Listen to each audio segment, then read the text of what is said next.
Thank you all so much. I'll send it back to you guys, Lester. All right, Kate, thanks very much. We'll take a break. Next, we're just minutes away from tonight's vice presidential debate. We'll show it to you live after this.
Hello, everybody. A little bit early, but that's fine.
Pretty chill little intro.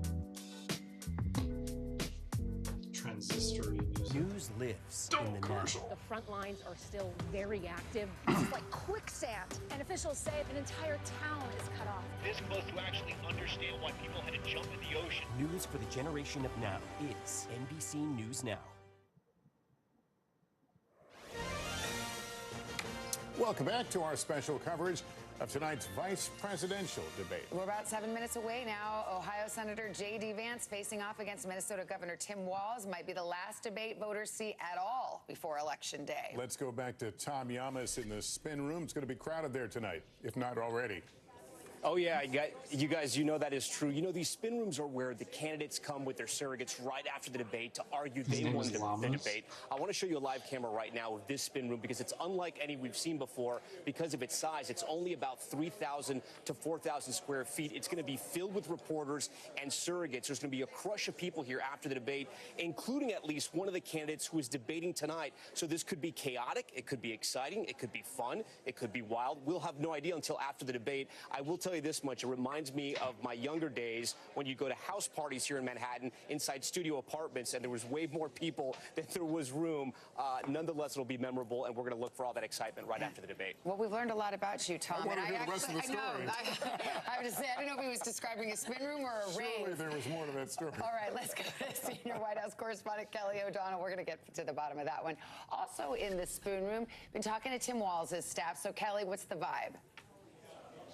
Well, I've just heard from those with Governor Walz. They say Vice President Harris put in a phone call to him to wish him good luck. You'd heard about some nerves before all of this. Now they're saying he's energized and he's ready. Among the top goals for Governor Walz today is to be able to talk about Kamala Harris and what she could bring to the country and to try to tie J.D. Vance to the Project 2025 agenda that former President Trump tries to distance himself from as much as possible. They also, in their prep, expect that Vance will try to get under the skin of Governor Walz, and he's going to try to focus on reaching voters who have not yet made up their minds. And they also expect that Governor Walz will have to answer for some of the things that have been a frequent target of J.D. Vance, like questions about his military record, and a time when Governor Walz said that he had been in combat when he was in a foreign country working on behalf of the Afghanistan operation, but not in Afghanistan. So they expect that he'll have to answer for that. And what they have prepared is in some ways to talk about his 24 years in the National Guard and saying that is longer than anything that J.D. Vance has done in his professional life, and that they think that is not an argument that Vance can win. So tone-wise, you're going to see Governor Walz trying to be that affable coach, teacher, dad, and to try to relate to those in the middle of the country who also enjoy plaid, as I know you have noted, Savannah. All right, Kelly, thank you. Let's bring back Garrett Haake in the spin room. He's covering the Trump-Vance campaign. What are your thoughts here as we head down to the final minutes?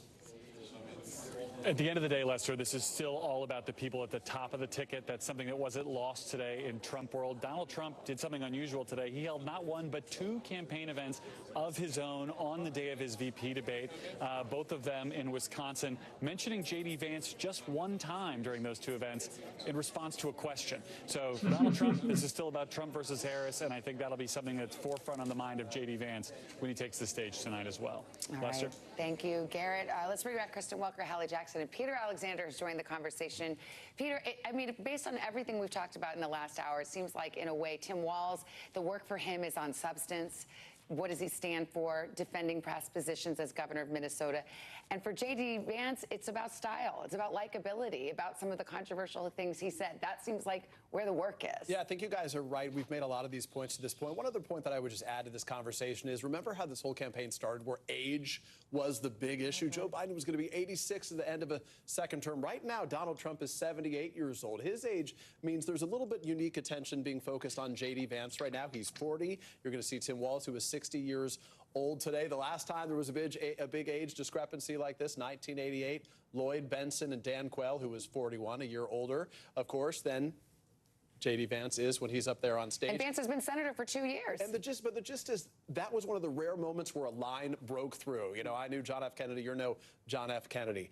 These moments rarely break through. Is there a viral moment like that that sort of defines this night, or is it a wash ultimately with the last month to go? Kristen, at the end of the day, and I asked this question with 3 minutes to go, do these debates matter? Does a vice presidential debate matter in the big picture? They can matter. Think about back in 2012 when Joe Biden had a very strong debate performance against Paul Ryan and really helped to reset the campaign after former President Obama stumbled in his first debate against Mitt Romney. So, yes, they can matter. Again, I think this takes on outsized meaning because of the fact that there's no second presidential debate. One more point, in listening to those voters that Kate was talking to, all of them seem so frustrated with the process. And you think about that word change. Right now, Vice President Kamala Harris wins on the change argument by 9 points. I think that's part of the work that J.D. Vance is going to try to do. Well, change is interesting because she's an incumbent, but so is former President Trump. That's right. So it's interesting to see that. I mean, people say, they like to say, conventional wisdom, these vice presidential debates don't matter. And maybe they didn't when elections weren't decided by 10,000 voters that's in a exactly Midwest right. state. In two different states, and that's it. I come back to something that you have said from the jump, Savannah, through this election cycle, which is let's have a little bit of humility here, right? It's hard for us to predict, especially with the race this close, especially with the dynamic of no next debate for the presidential candidates.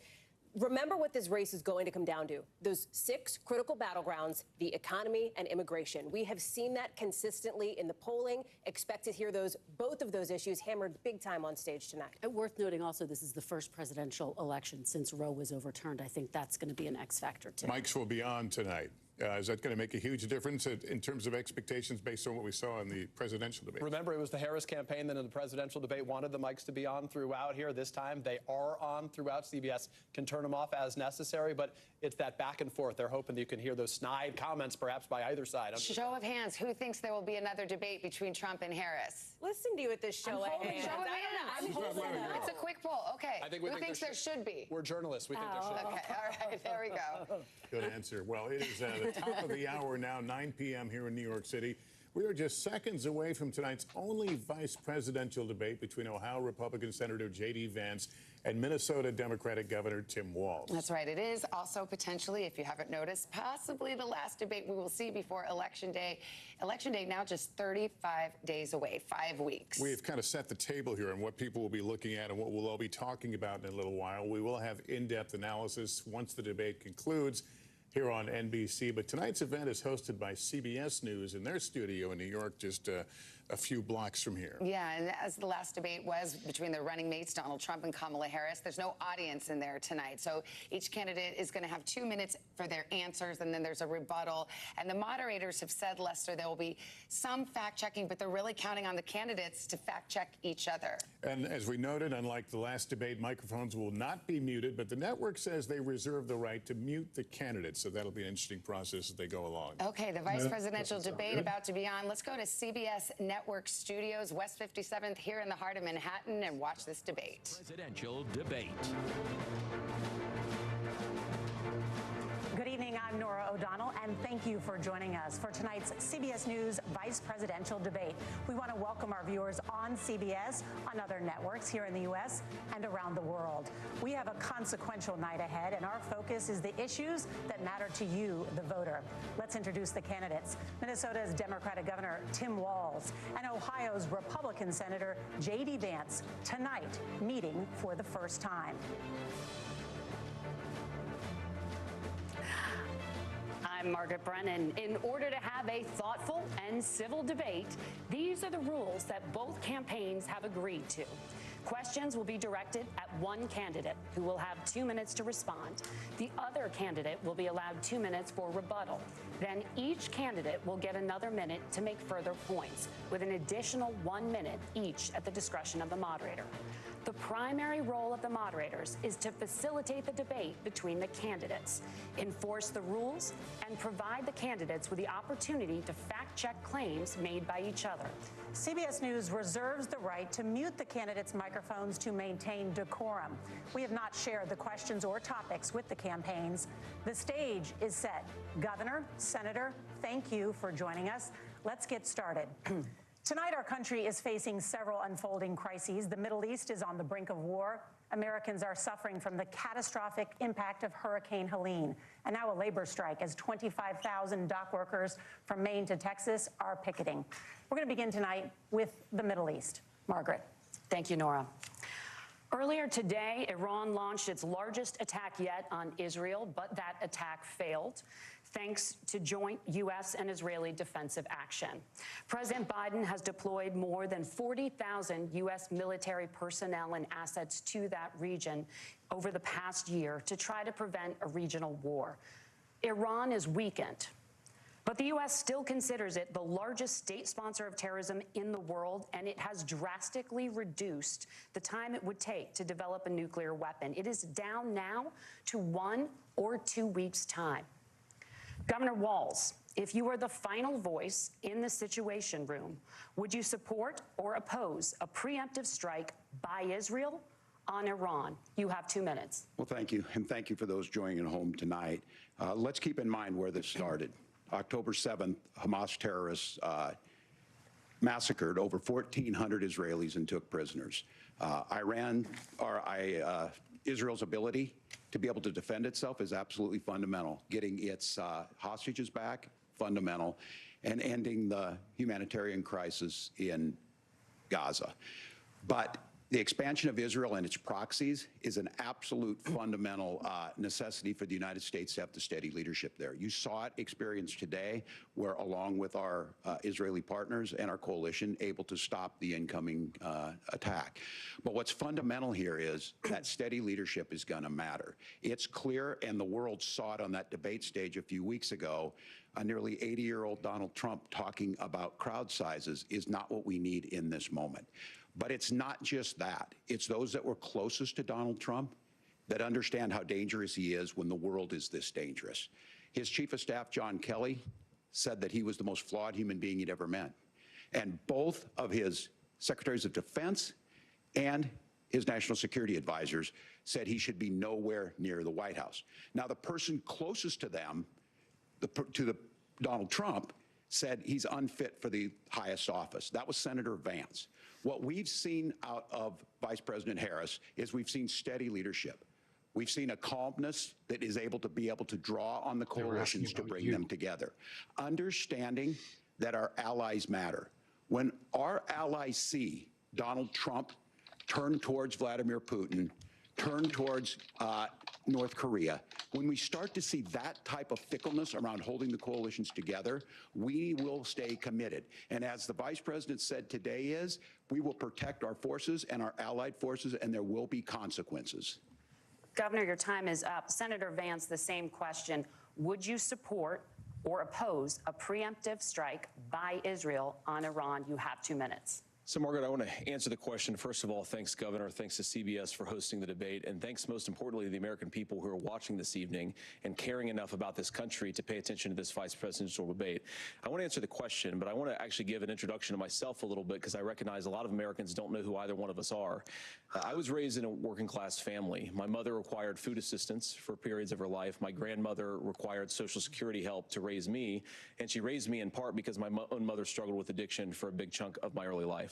I went to college on the GI Bill after I enlisted in the Marine Corps and served in Iraq. And so I stand here asking to be your vice president with extraordinary gratitude for this country, for the American dream that made it possible for me to live my dreams.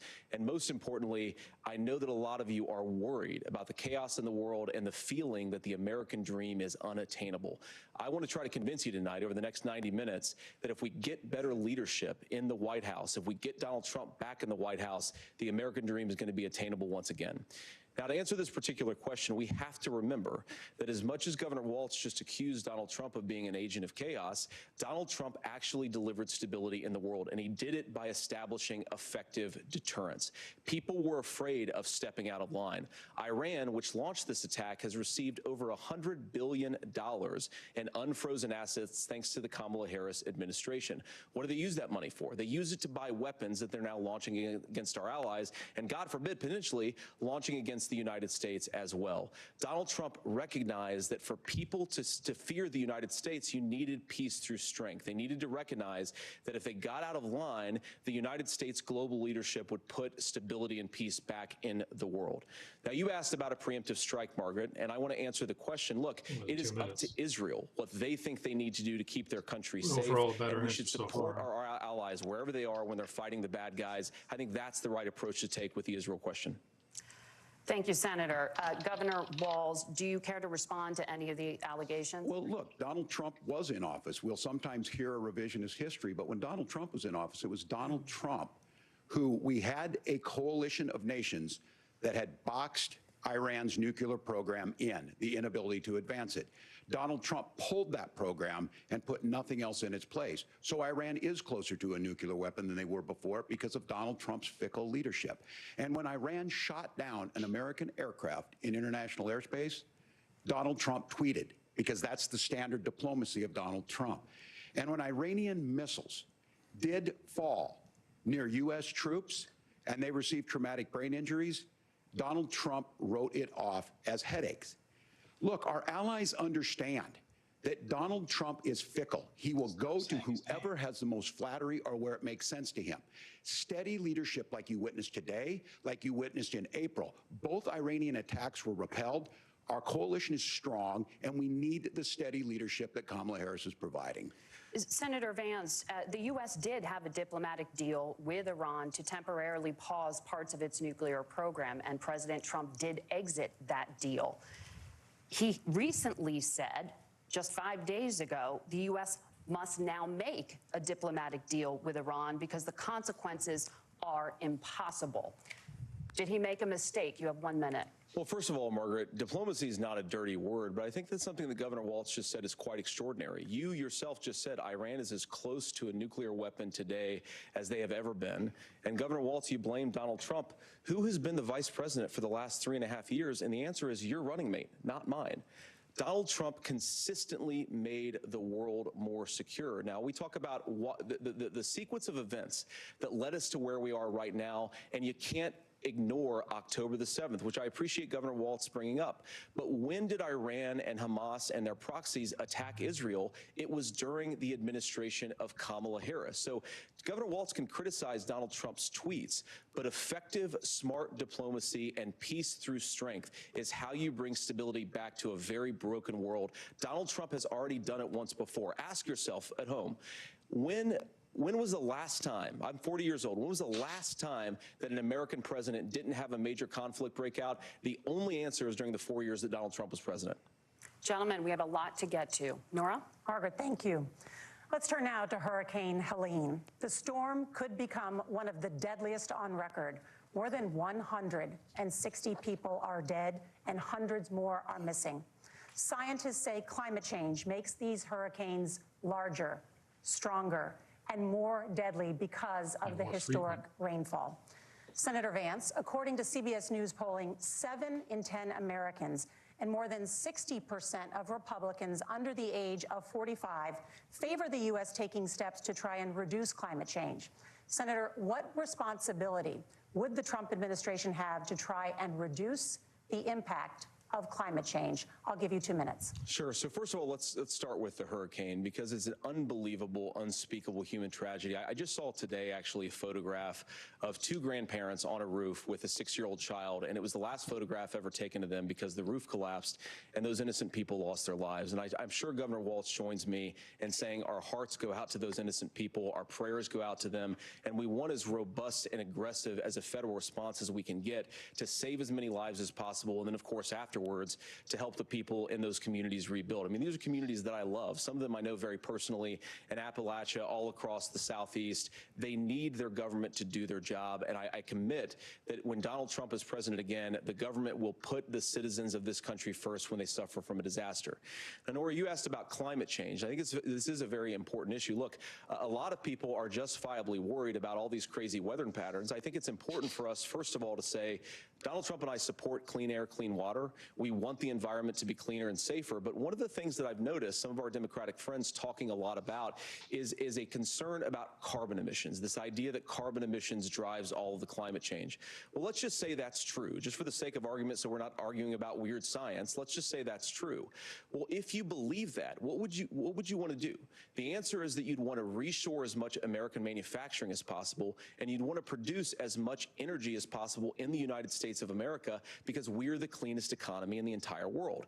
What have Kamala Harris's policies actually led to? More energy production in China, more manufacturing overseas, more doing business in some of the dirtiest parts of the entire world. And when I say that, I mean the amount of carbon emissions they're doing per unit of economic output. So if we actually care about getting cleaner air and cleaner water, the best thing to do is to double down and invest in American workers and the American people. And unfortunately, Kamala Harris has done exactly the opposite.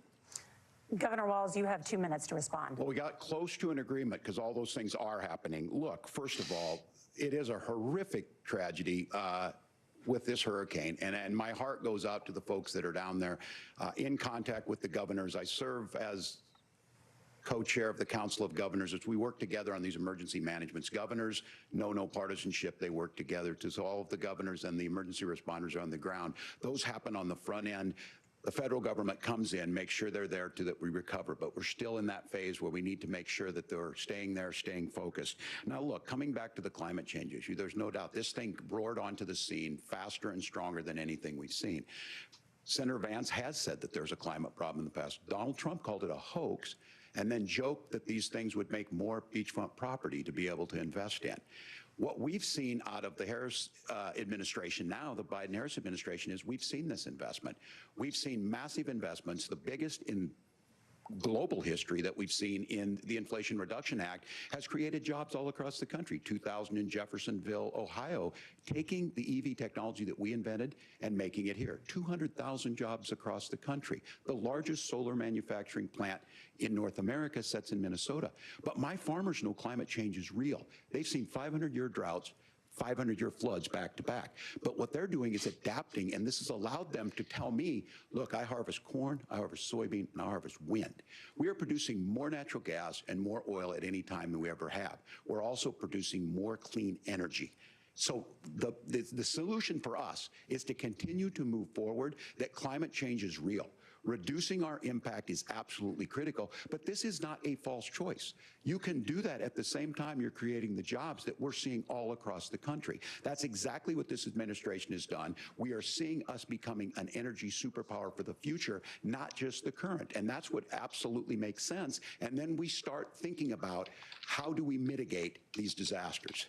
Thank you. Senator, I want to give you an opportunity to respond there. The governor mentioned that President Trump has called climate change a hoax. Do you agree?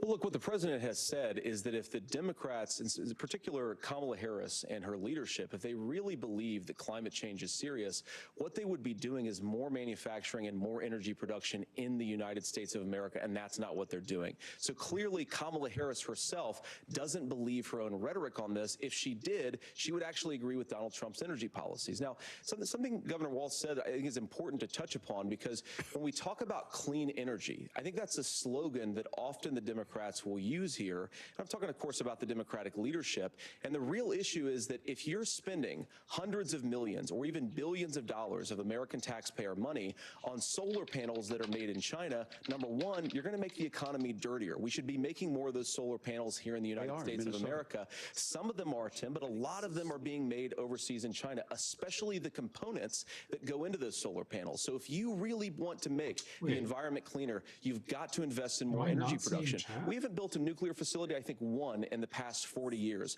Natural gas, we've got to invest more in it. Kamala Harris has done the opposite. That's raised energy prices. Sorry, guys. I was wondering why nobody was Senator, your here. time is up. Governor, would you like to respond?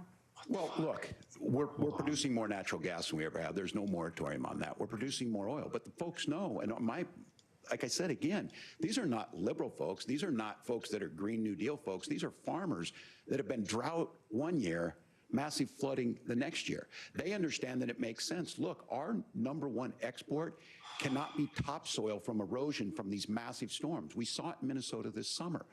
And thinking about how do we respond to that, we're thinking ahead on this. And what Kamala Harris has been able to do in Minnesota, we're starting to weatherproof some of these things. The infrastructure law that was passed allows us to think about mitigation in the future. How do we make sure that we're protecting by burying our power lines? How do we make sure that we're protecting lakefronts and things that we're seeing more and more of? But to call it a hoax and to take the oil company executives to Mar-a-Lago, say, give me money for my campaign, and I'll let you do whatever you want.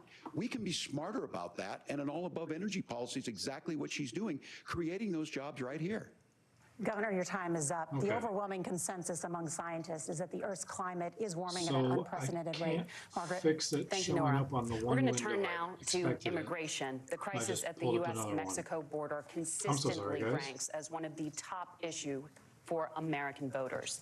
I Senator wonder, can Vance, your campaign is pledging to carry out the largest mass deportation plan in American history and to use the U.S. military to do so. Could you be more specific about exactly how this will work? For example, would you deport parents who have entered the U.S. illegally and separate them from any of their children who were born on U.S. soil? You have 2 minutes. So first of all, Margaret, before we talk about deportations, we have to stop the bleeding. We have a historic immigration crisis because Kamala Harris started and said that she wanted to undo all of Donald Trump's border policies. 94 executive orders, suspending deportations, decriminalizing illegal aliens, massively increasing the asylum fraud that exists in our system. That has opened the floodgates. And what it's meant is that a lot of fentanyl is coming into our country. I had a mother who struggled with opioid addiction and has gotten clean. I don't want people who are struggling with addiction to be deprived of their second chance because Kamala Harris let in fentanyl into our communities at record levels. So you've got to stop the bleeding. You've got to re-implement Donald Trump's border policies, build the wall, re-implement deportations. And that gets me to your point, Margaret, about what do we actually do? So we've got 25 million illegal aliens who are here in the country. What do we do with them? I think the first thing that we do is we start with the criminal migrants. About 1 million of those people have committed some form of crime in addition to crossing the border illegally. I think you start with deportations on those folks. And then I think you make it harder for illegal aliens to undercut the wages of American workers. A lot of people will go home if they can't work for less than minimum wage in our own country. And by the way, that'll be really good for our workers who just want to earn a fair wage for doing a good day's work. And the final point, Margaret, is you ask about family separation. Right now in this country, Margaret, we have 320,000 children that the Department of Homeland Security has effectively lost. Some of them have been sex trafficked. Some of them hopefully are at homes with their families. Some of them have been used as drug trafficking mules. The real family separation policy in this country is unfortunately Kamala Harris's wide open southern border. And I'd ask my fellow Americans to remember when she came into office, she said she was going to do this. Real leadership would be saying, you know what, I screwed up. We're going to go back to Donald Trump's border policies. I wish that she would do that. It would be good for all of us.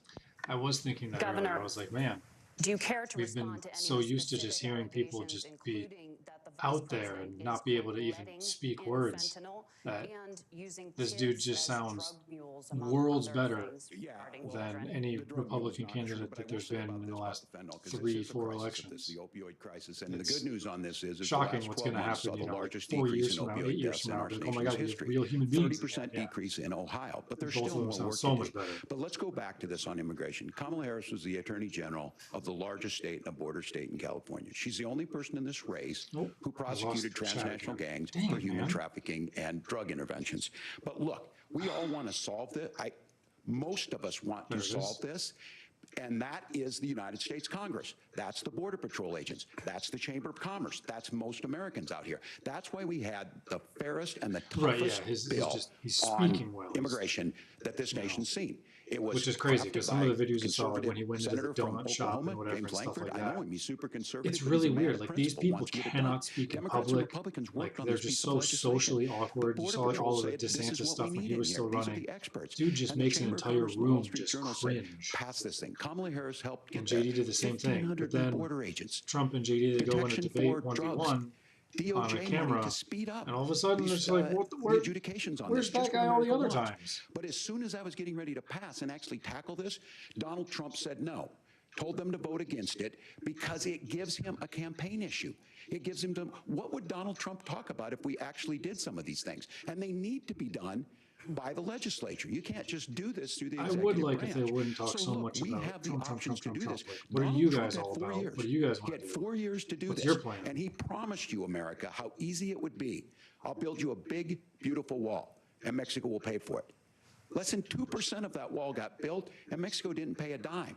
But here we are again, 9 years after he came down that escalator, dehumanizing people and telling him what he was going to do. As far as the deportation plan, at one point, Senator Vance said it was so unworkable to be laughable.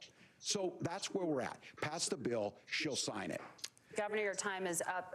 Senator, the question was, will you separate parents from their children, even if their kids are U.S. citizens? You have 1 minute. Margaret, my point I mean, is neither that one we of them are have particularly massive child big separations deals. thanks to Kamala Harris's open border. And I didn't accuse but Kamala this one's Harris of even inviting less drug so. mules. I said that she enabled the Mexican drug cartels to operate freely in this country, and we know that they use children as drug mules, and it is a disgrace. It's pretty weird. Like VP VP basically doesn't matter at all in like public perception, but they have to, you know, like Kamala be Harris there. went out bragging that she was going to undo Donald Trump's the average border person policy. thinks it's She more did important that exactly like if the that. president We had a dies, then record this number person of becomes illegal president crossings. more We than had a what they record actually number of do. fentanyl coming into our country, and the now, president's the one who's now gonna that make she's the running for decision. president, or a few With the months exception of, before, like, Dick Cheney she over says Bush, that he somehow kind of she took got over, religion but, and cared a lot about a piece of legislation. Generally, the only they're thing that she just kinda did there. when she became the vice president, when she became the appointed border czar, was to undo 94 Donald Trump This is round executive 3, gamer. actions that opened the border. This problem is leading to massive problems in the United States of America. Parents who can't afford health care, schools that are overwhelmed. It's got to stop, and it will when Donald Trump is president again. Oh, we can't afford health care, and Trump's going to do something about that? Like universal health care? What He's about going to give that CBS to News us? polling, which does show that a majority of Americans, more than 50%, support mass Could deportations? consider voting for free universal We health care. fix this issue with a It ain't bill gonna that be is from him, though. necessary, but the issue on this is what happens when you That's don't still want to probably solve 12 years it. You away, demonize 16 it. years away. And we saw this, and Senator Vance, and it surprises me on this, talking about and saying, I will create stories to bring attention to this. That vilified a large number of people who were here legally in the community of Springfield. The Republican governor said, it's not true, don't do it. There's consequences for this. There's consequences. We could come together. Senator Langford did it. We could come together and solve this if we didn't let Donald Trump continue to make it an issue. And the consequences in Springfield were the governor had to send state law enforcement to escort kindergartners to school. I believe Senator Vance wants to solve this, but by standing with Donald Trump and not working together to find a solution, it becomes a talking point. And when it becomes a talking point like this, we dehumanize and villainize other human beings. Tim, Governor, your time is up. Senator, I'll give you 1 minute, but let me just ask you the question first. The governor has made the point, and I think as a sitting lawmaker, you know that Congress controls the purse strings and any funding. So you have said repeatedly that Donald Trump would, through executive action, solve this. Do you disagree that Congress controls the purse strings and would need to support many of the changes that you would actually want to implement? You have 1 minute. Look, Margaret, first of all, the gross majority of what we need to do at the southern border is just empowering law enforcement to do their job. I've been to the southern border more than our borders are. Kamala Harris has been, and it's actually heartbreaking because the Border Patrol agents, they just want to be empowered to do their job. Of course, additional resources would help, but most of this is about the president and the vice president empowering. I think that was always the plan, plan, honestly. If you try to come across the border illegally, you've got to stay in Mexico. You've got to go back through proper channels. Now, Governor Walz brought up the community of Springfield, and he's very worried about the things that I've said in Springfield. Look, in Springfield, Ohio, and in communities all across this country, you've got schools that are overwhelmed. You've got hospitals that are overwhelmed. You have got housing that is totally unaffordable because we brought in millions of illegal immigrants to compete with Americans for scarce homes. The people that I'm most worried about in Springfield, Ohio, are the American citizens who have had their lives destroyed by Kamala Harris's open border. It is a disgrace, Tim. And I actually think I agree with you. I think you want to solve this problem, but I don't think that Kamala Harris does. Senator, your time is up. Governor, you have 1 minute to respond. Yeah, well, it is law enforcement that asked for the bill. They helped craft it. They're the ones that supported it. That's because they know we need to do this. Look, this issue of continuing to bring this up, of not dealing with it, of blaming migrants for everything. On housing, we could talk a little bit about Wall Street speculators buying up housing and making them less affordable, but it becomes a blame. Look, this bill also gives the money necessary to adjudicate. I agree. It should not take 7 years for an asylum claim to be done. This bill gets it done in 90 days. Then you start to make a difference in this, and you start to adhere to what we know, American principles. Look, I don't talk about my faith a lot, but Matthew 25:40 talks about, to the least amongst us you do unto me. I think that's true of most Americans. They simply want order to it. This bill does it. It's funded. It's supported by the people who do it, and it lets us keep our dignity about how we treat other people. Yeah, Thank you, housing would be a Governor. good point And just to because clarify Harris for our already viewers, mentioned a whole Springfield, bunch of Ohio big does housing have credits a that they want large to number give out. of Haitian migrants who have legal status. They should focus on the things that they want to do instead of focus on. Trump did Senator, that we have all so that much to time get ago. to. Margaret, I think it's important. Right, he's multiple time impeached, going to lose 3 popular votes in a row. Who cares I'm about going to it? fact check, and since you're fact checking me, I think it's important to say what's actually going on. So there's an application called the CBP One app, where you can go on as an illegal migrant, apply for asylum or apply for parole, and be granted legal status at the wave of a Kamala Harris open border wand. That is not a person coming in, applying for a green card and waiting for 10 years. That is the facilitation of illegal immigration, Margaret, by our own Thank you, Senator, for leadership. describing the legal process. We have so much to get to, Senator. Which is We have so on much. the books since 1990. Thank you, gentlemen. The We CBP want to Cut have their has mic. not been on the books since 1990. It's something that Kamala Harris There we go. created, Margaret. Gentlemen, the audience can't hear you because your mics are cut. We have so much we want to get to. Thank you for explaining the legal process. Nora. Thank you, Margaret. The economy is a top concern for voters. Each of your campaigns has released an economic plan, so let's talk about the specifics. Governor Walz, Vice President Harris unveiled a plan that includes billions in tax credits for manufacturing, housing, and a renewed child tax credit. The Wharton School says your proposals will increase the nation's deficit by $1.2 trillion. How would you pay for that without ballooning the deficit? Governor, I'll give you 2 minutes. Yeah, thank you. And Kamala Harris and I do believe in the middle class because that's where we come from. We both grew up in that. We understand. So those of you out there listening tonight, you're hearing a lot of stuff back and forth, and it's good. It's healthy. That's what this is supposed to happen. You should be listening. How's this going to impact me? The bold forward plan that Kamala Harris put out there is talking about this housing issue.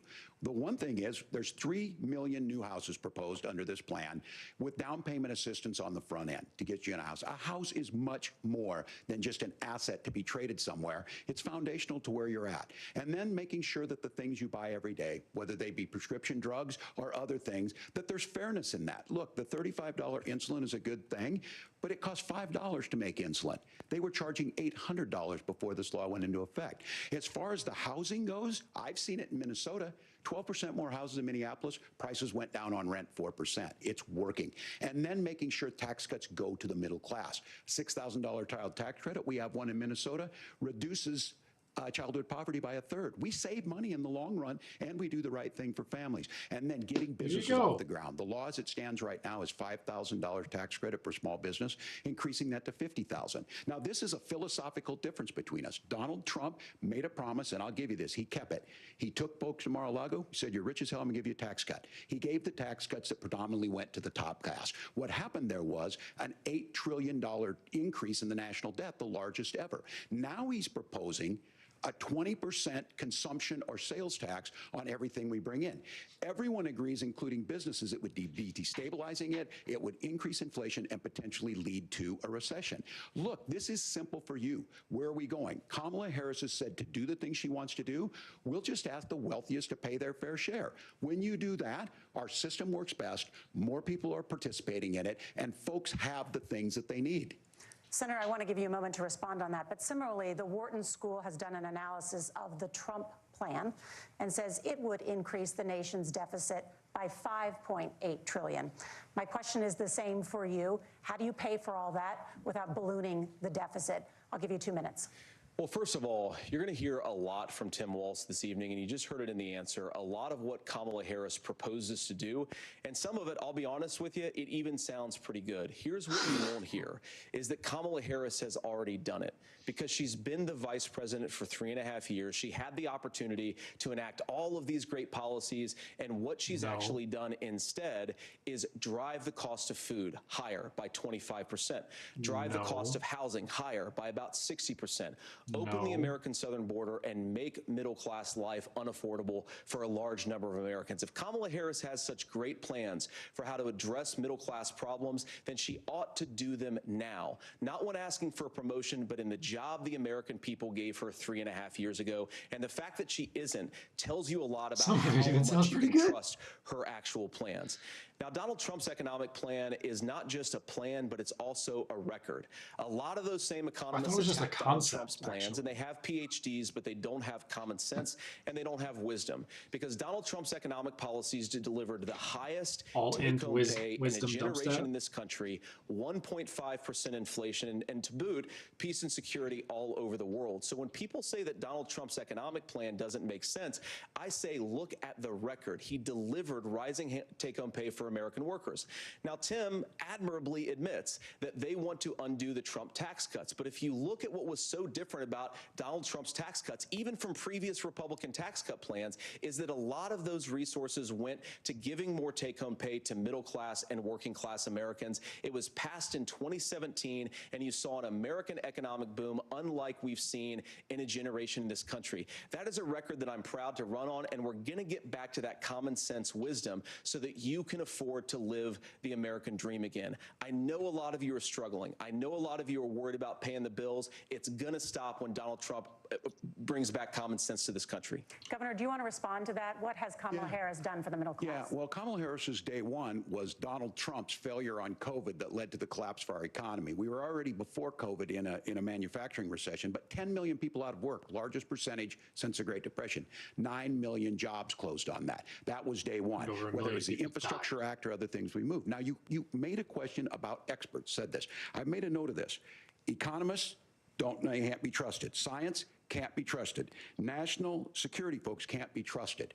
Look, if you're going to be president, You don't have all the answers. Donald Trump believes he does. My pro tip of the day is this. If you need heart surgery, listen to the people at the Mayo Clinic in Rochester, Minnesota, not Donald Trump. And the same thing goes with this. And I ask you out there, teachers, nurses, truck drivers, or whatever, how is it fair that you're paying your taxes every year and Donald Trump hasn't paid any federal tax in the last 15 years, and the last year as president? That's what's wrong with the system.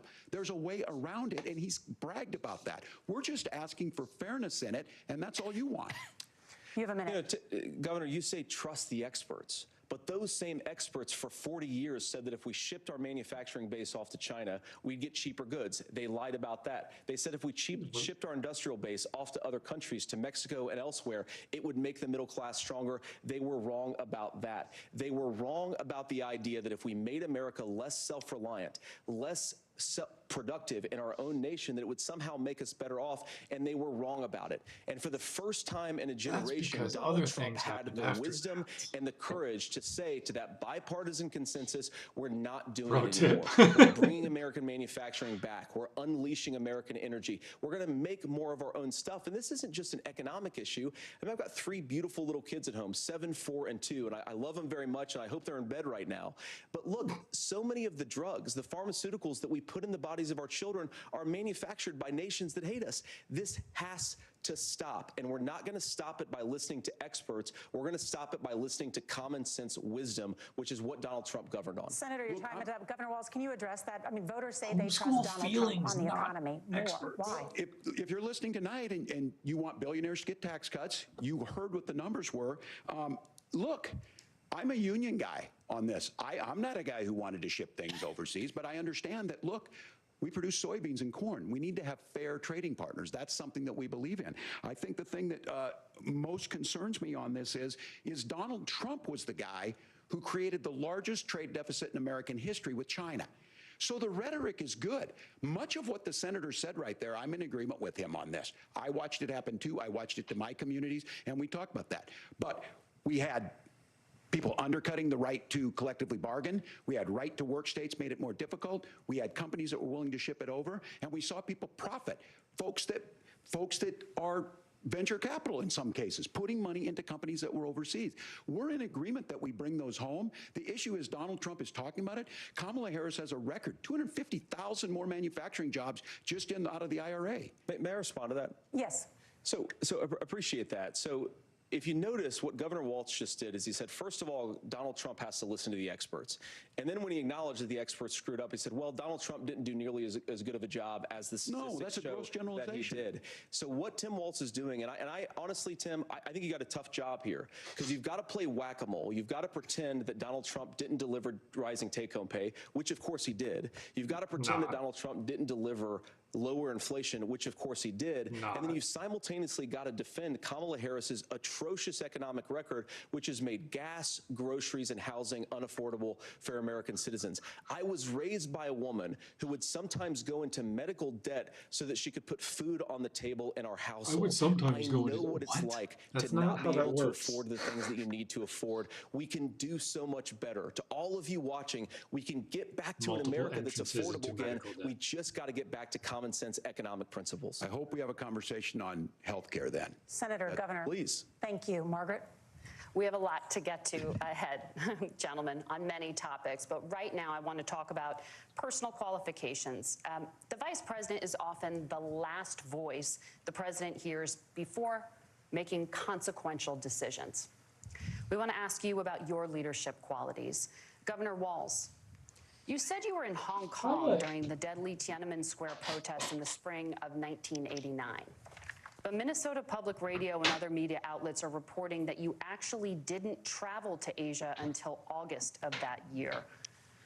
Can you explain that discrepancy? Yeah, well, and to the folks out there who didn't get at the top of this, look, I grew up in small rural Nebraska, town of 400, town that you rode your bike with your buddies till the streetlights come on, and I'm proud of that service. I joined the National Guard at 17, worked on family farms, and then I used the GI Bill to become a teacher, passionate about it, a young teacher. My first year out, I got the opportunity in the summer of '89 to travel to China. 35 years ago, be able to do that. I came back home and then started a program to take young people there. We would take basketball teams, we would take baseball teams, we would take dancers, and we would go back and forth to China. The issue for that was to try and learn. Now, look, my community knows who I am. They saw where I was at. So good. I don't know if you can hear look, it. I will be the first to tell you, I have poured my heart into my community. I've tried to do the best I can, but I've not been perfect. And I'm a knucklehead at times, but it's always been about that. Those same people elected me to Congress for 12 years. And in Congress, I was one of the most bipartisan people, working on things like farm bills that we got done, working on veterans benefits. And then the people of Minnesota were able to elect me to governor twice. So look, my commitment has been from the beginning to make sure that I'm there for the people, to make sure that I get this right. I will say more than anything, many times I will talk a lot, I will get caught up in the rhetoric, but being there, the impact it made, the difference it made in my life, I learned a lot about China. I hear the critiques of this. I would make the case that Donald Trump should have come on one of those trips with us. I guarantee you he wouldn't be praising Xi Jinping about COVID, and I guarantee you he wouldn't start a trade war that he ends up losing. So this is about trying to understand the world. It's about trying to do the best you can for your community, and then it's putting yourself out there and letting your folks understand what it is. My commitment, whether it be through teaching, which I was good at, or whether it was being a good soldier or was being a good member of Congress, those are the things that I think are the values that people care about. Governor, just to follow up on that, the question was, can you explain the discrepancy? All I said on this was I got there that summer and misspoke on this. So I will just, that's what I've said. So I was in Hong Kong and China during the democracy protests went in. And from that, I learned a lot of what needed to be in governance. Thank you, Governor. Senator Vance, in 2016, you called your running mate Donald Trump unfit for the nation's highest office, and you said he could be America's Hitler. I know you've been asked many times, and you've said you regret those comments and explained you then voted for Donald Trump in 2020.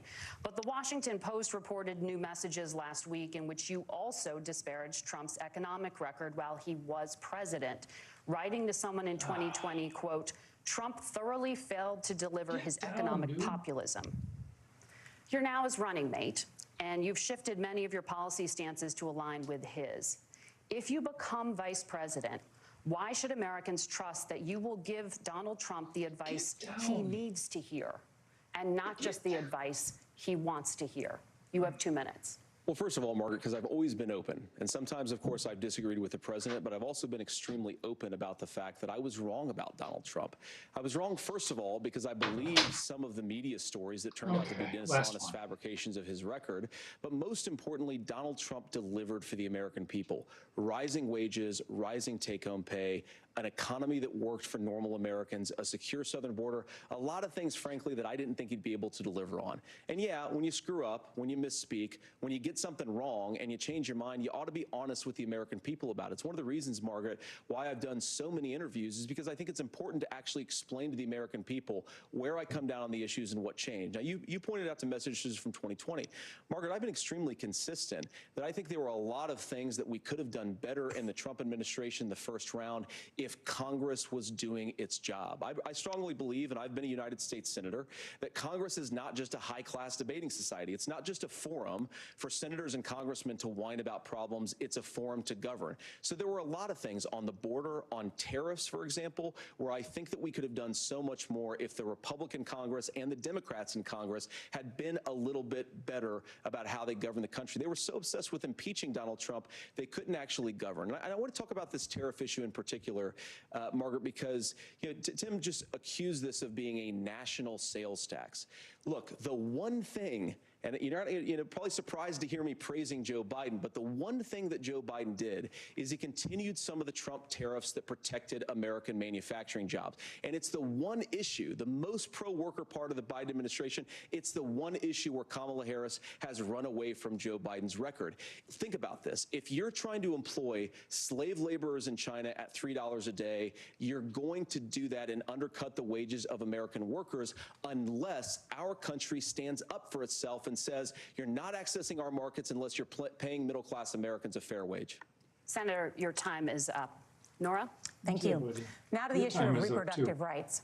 Governor Walz, after Roe versus Wade was overturned, you signed a bill into law that made Minnesota one of the least restrictive states in the nation when it comes to abortion.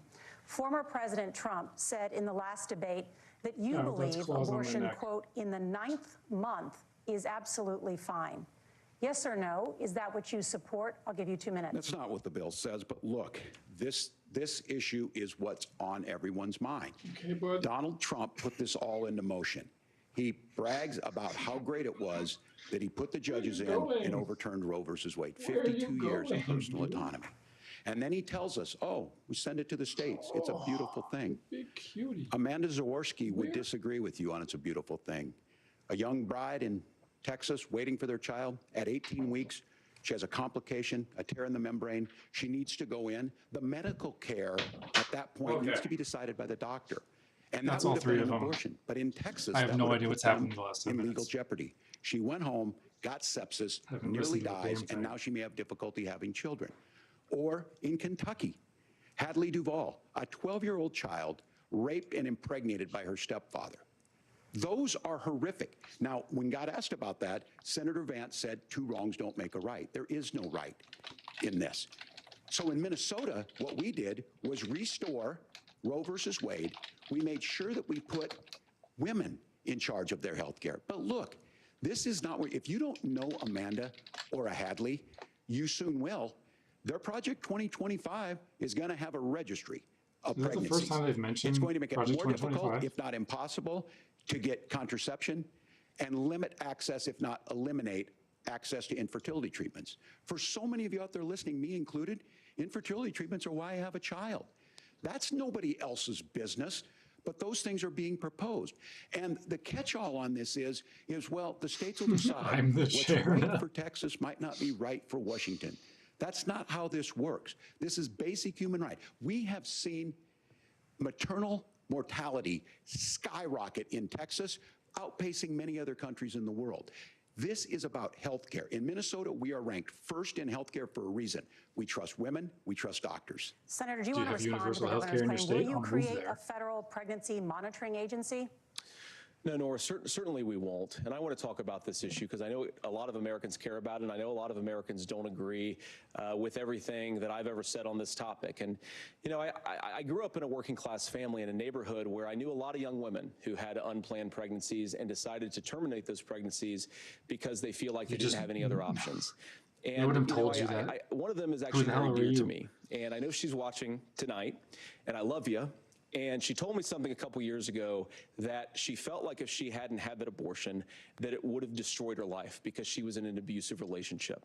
Great, so And I then think she that what I wouldn't have take gotten from that as a Republican who proudly wants to protect innocent life in But this country, who other people proudly still wants to might need protect the vulnerable, is that my party, we've got to do so much better of a job at earning the American people's trust back on this issue where they frankly just don't trust us. And I think that's one of the things that Donald Trump and I are endeavoring to do.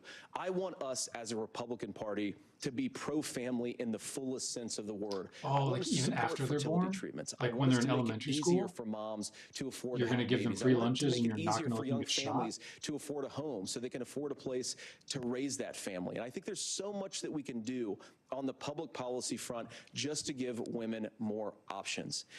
Now, of course, Donald Trump has been very clear that on the abortion policy specifically, that we have a big country and it's diverse. And California has a different viewpoint on this than Georgia. Georgia has a different viewpoint from Arizona. And the proper way to handle this, as messy as democracy sometimes is to let voters make these decisions, let the individual like a states popular make vote, their not abortion like an policy. electoral And I college. think that's what makes the most sense in a very big, a very diverse, and let's be honest, sometimes a very, very messy and divided country. Governor, would you like to respond and also answer the question about restrictions? Yeah, well, the question got asked, and Donald Trump made the accusation that wasn't true about Minnesota. Well, let me tell you about this idea that there's diverse states. There's a young woman named Amber Thurman. She happened to be in Georgia, a restrictive state. Because of that, she had to travel a long distance to North Carolina to try and get her care. Amber Thurman died in that journey back and forth. The fact of the matter is, how can we as a nation say that your life and your rights as basic as the right to control your own body is determined on geography. There's a very real chance, had Amber Thurman lived in Minnesota, she would be alive today. That's why the restoration of Roe versus Wade. When you listen to Vice President Harris talk about this subject and you hear me talk about it, you hear us talking exactly the same. Donald Trump is trying to figure out how to get the political right of this. I agree with a lot of what Senator Vance said about what's happening. His running mate, though, does not, and that's the problem. Governor, your time is up. Senator, let me ask you about that. He mentioned, was, I think, referring to a national ban. In the past, you have supported a federal ban on abortion after 15 weeks. In fact, you said if someone can't support legislation like that, quote, states' you are rights and making leave the things to the United states States and the blah, most that's always just been a way to pro-abortion oppress and have regime minority anywhere in the rule entire for world. things My that question shouldn't is, still why have be you the changed way your they position? are.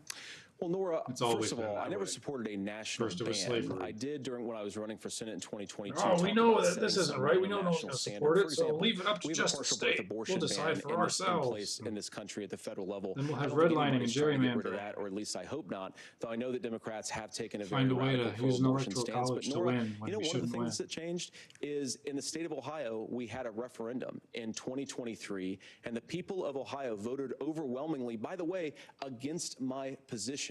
And I think that what I learned from that, Nora, is that we've got to your do a position better sucks. job at winning back people's trust. So many young women would love to have families. So many young women also see an unplanned pregnancy as something that's going to destroy their livelihood, destroy their education, destroy their relationships. And we have got to earn people's trust back. And that's why Donald Trump and I are committed to pursuing pro-family policies, making child care more accessible, making fertility treatments more accessible, because we've got to do a better job at that. And that's what real leadership is. Governor, your response. Well, I'm going to respond on the pro-abortion piece of that. No, we're not.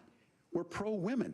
We're pro-freedom to make your own choice. We know what the implications are to not be that. Women having miscarriages, women not getting the care, physicians feeling like they may be prosecuted for providing that care. And as far as making Women sure that we're abandoning educating our babies after children and it's giving born them and then it options, just dies Minnesota's anyway? a state with one of the lowest teen pregnancy rates. We understand that too. We know that the options need to be available, and we make that true. We also make it, we're a top 3 state for the best place to raise children.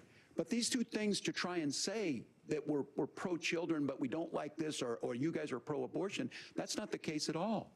We are pro-freedoms for women to make their choices, and we're going, and Kamala Harris is making the case, to make options for children more affordable, a $6,000 child tax credit, but we're not going to base that And on the give them facts school of lunches making and have someone them like not get Amber shot in Thurman elementary school. drive 600 miles to try and get health care. Senator. May I respond to that? First of all, Governor, I agree with you. Amber Thurman should still be alive, and there are a lot of people who should still be alive, and I certainly wish that she was.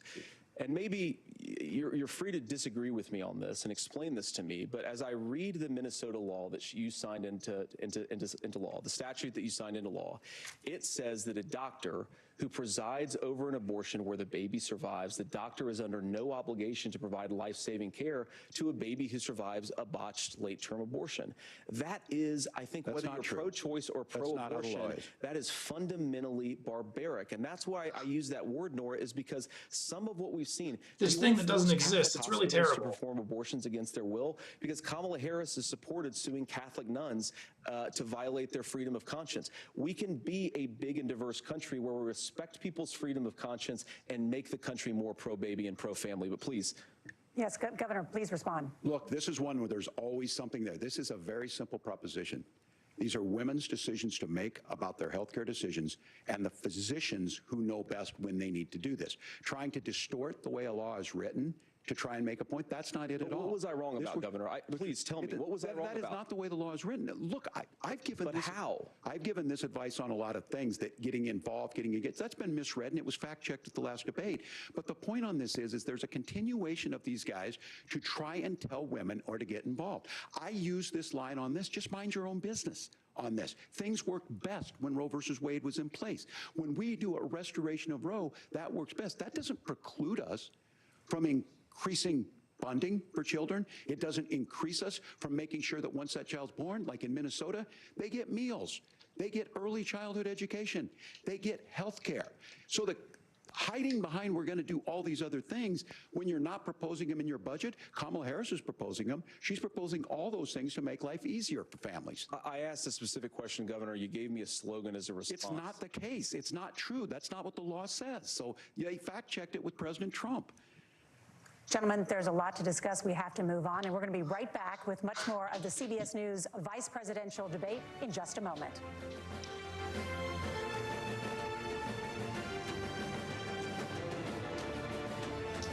Wow.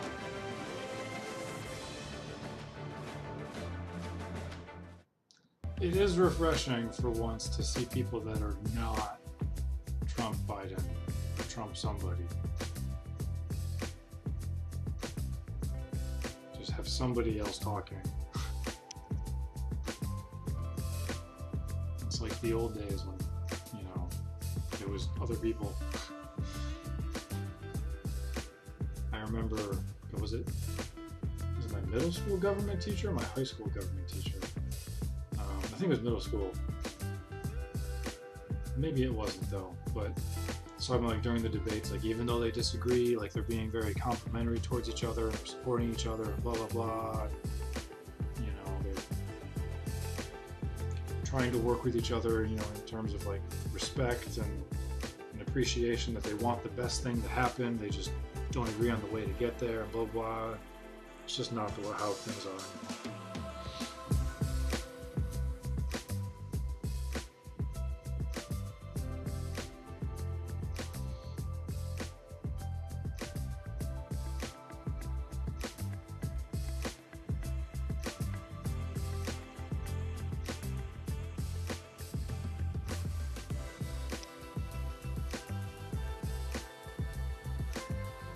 Whoever made this little groove for the news site, they're fucking kicking ass.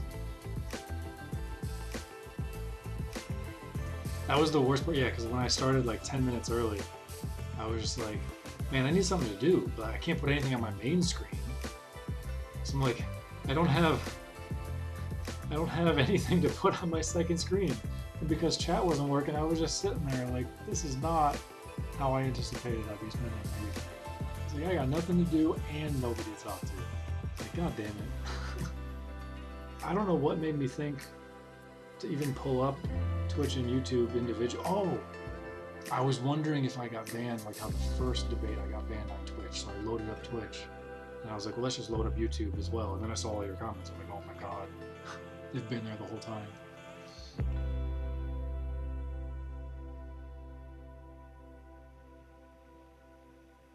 Nice little groove there.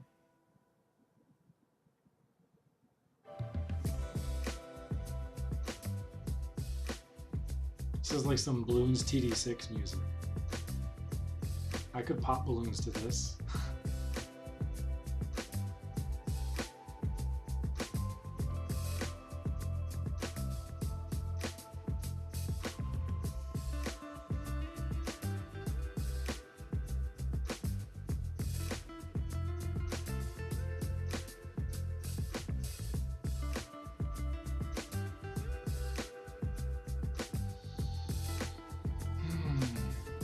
I kind of want a snack, but I don't think I really have anything. I guess I actually have some wafers down here. They're old. Maybe they're still okay.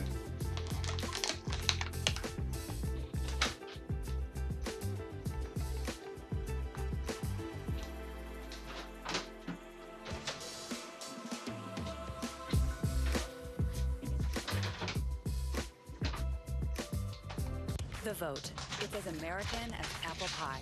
It's iconic. Got the flag up? Patriotic. The vote is as American as you. This November, step into the box and make it stick. Vote her up. Get the latest updates on the 2024 election on the NBC News app.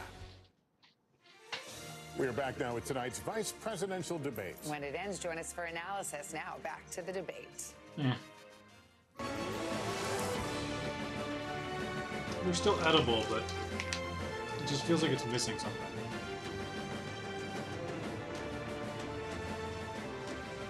Welcome back to the CBS News vice presidential debate. We want to turn now to America's gun violence epidemic. The leading cause of death for children and teens in America is by firearms. Senator That's Vance, insanity. you oppose most gun legislation that Democrats claim would curb gun violence. You oppose red flag gun laws and legislation to ban certain semi-automatic rifles, including Before they talk about AR-15s. the Second Amendment, in So let ways me that the ask Second you, Amendment doesn't earlier actually this year, for say the to first do time, anything, but the it's just been parents so of a school broken shooter and were misconstrued. convicted That's all of people know. involuntary manslaughter and sentenced to 10 years in prison.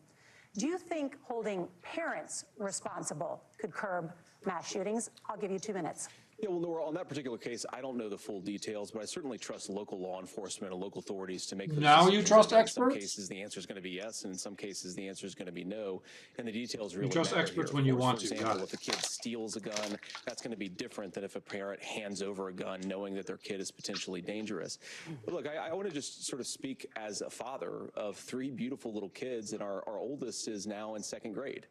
And like a lot of parents, we send our kids to school with such hope and such joy and such pride at their little faces on the first day of school. And we know, unfortunately, that a lot of kids are going to experience this terrible epidemic of gun violence. And of course, Only our hearts go here? out to the families that are affected by this Not in the terrible rest of stuff. the world? And we do have to do better. And I think that Governor Walz and I actually probably agree that we need to do better on this. The question is just, how do we actually do it? Now, Do what the here's rest of something the that world really does. bothers me and worries me about this epidemic of violence. The gross majority, close to 90% in some of the statistics I've seen, of the gun violence in this country is committed with illegally obtained firearms. And while we're on that topic, we know that thanks to Kamala Harris's open border, we've seen a massive influx in the number of illegal guns run by the Mexican drug cartels. So that number, the amount of illegal guns in our country is higher today than it was 3.5 years ago. But what do we do about the schools? What do we do to protect our kids? And I think the answer We've tried is, nothing and we're all out of is ideas. not loving the answer, because I don't want my kids to go to school in a school that feels unsafe or where there are visible signs of security. But I unfortunately think that we have to increase security in our schools. We have to make the doors lock better. We have to make the doors stronger. We've got to make the windows stronger. And of course, we've got to increase school resource officers, because the idea that we can magically wave a wand and stronger take guns out door of the is gonna hands of stop bad school guys, shooters. it just doesn't fit with recent experience. So we've got to make our schools safer. And I think we've got to have some The common door's sense level 20. bipartisan You solutions can't for lockpick how to it. do that. Governor, you have 2 minutes. Well, I think all the parents watching tonight, this is your biggest nightmare. Look, I got a 17-year-old, and he witnessed a shooting at a community center playing volleyball. Those things don't leave you. As a member of Congress, I sat in my office surrounded by dozens of the Sandy Hook parents, and they were looking at Right, my Huffy? 7-year-old picture on the wall. Their 7-year-old were dead, and they were asking us to do something. And look, I'm a hunter. I own firearms. The vice president is. We understand that the Second Amendment is there, but our first responsibility is to our And the kids. to Second figure Amendment this doesn't out. say what In people think it Minnesota, says. we've enacted enhanced red flag laws, enhanced background checks, and we can start to get data. But here's the problem. If we really want to solve this, we've got folks that won't allow research to be even done on gun violence. And this idea that we should just live with it, here's what I do think, that this is a good start to the conversation. I 100% believe that Senator Vance hates it when these kids, it's abhorrent and it breaks your heart. I agree with America that. averages But 1.5 that's not mass far shootings a enough day. when we know there are things that worked. I've spent time in Finland and seen some Finnish schools. They don't have this happen, even though they have a high gun ownership rate in the country. There are reasonable things that we can do to make a difference. Yeah, It's like not healthcare, infringing on wages, your Second infrastructure, Amendment. you And know. the idea to have some of these weapons out there, it just doesn't make any sense. Kamala Harris, as an attorney general, worked on this issue. She knows that it's there. No one's trying to scaremonger and say we're taking your guns, but I ask all of you out there, do you want your schools hardened to look like a fort? Is that what we have to go? When we know there's countries around the world that their children aren't practicing these types of drills. They're being kids. We owe it to them to get a fix. These are things that shouldn't be that difficult. You can still keep your firearms, As a former and we teacher, can make a yes. difference. We have to. If you're listening tonight, this breaks your heart. Senator. Tim, first of all, I didn't know that your 17-year-old witnessed a shooting. I'm sorry about that, and I hope that he's doing okay. Christ have mercy.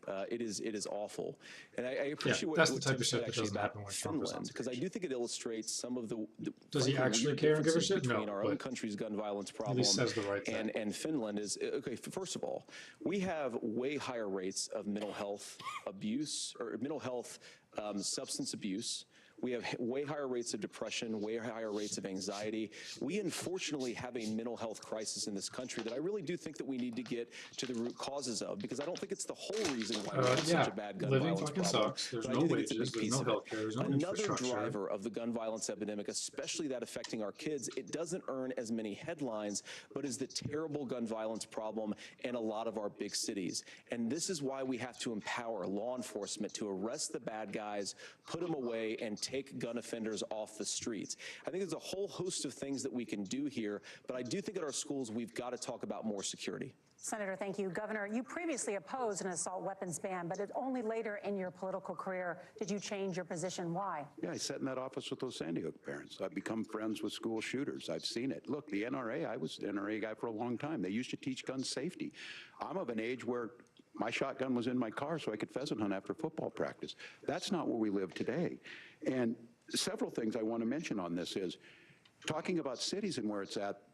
The number one less unhinged than where the most firearm deaths happen in Minnesota are rural suicides. I think he's honestly been and we pretty have awesome an epidemic compared of to what children getting expectations guns were. and shooting themselves. And so we Content have, of the and words we he's should saying look aside, at I all just the mean his issues. actual performance. Making sure folks have health care and all that, but I want to be very careful. This idea of stigmatizing mental health, just because you have a mental health issue doesn't mean you're violent. And I think what we end up doing is we start looking for a scapegoat. Sometimes it just is the guns. It's just the guns, and there are things that you can do about it. But I do think that this is one, and I think this is a healthy conversation. I think there's a capacity to find solutions on this that work, protect Second Amendment, protect our children. That's our priority. Gentlemen, thank you. Margaret? Thank you, Nora. Let's turn now to the top contributor to inflation, the high cost of housing and rent.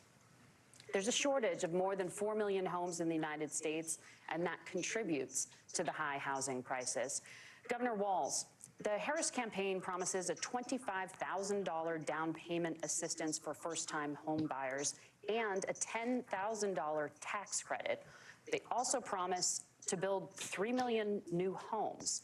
Where are you building these homes? And won't handing out that kind of money just drive up prices higher? No, it's not handing out. We have, first, let me say this issue of housing, and I think those of you listening on this, the problem we've had is that we've got a lot of folks that see housing as another commodity.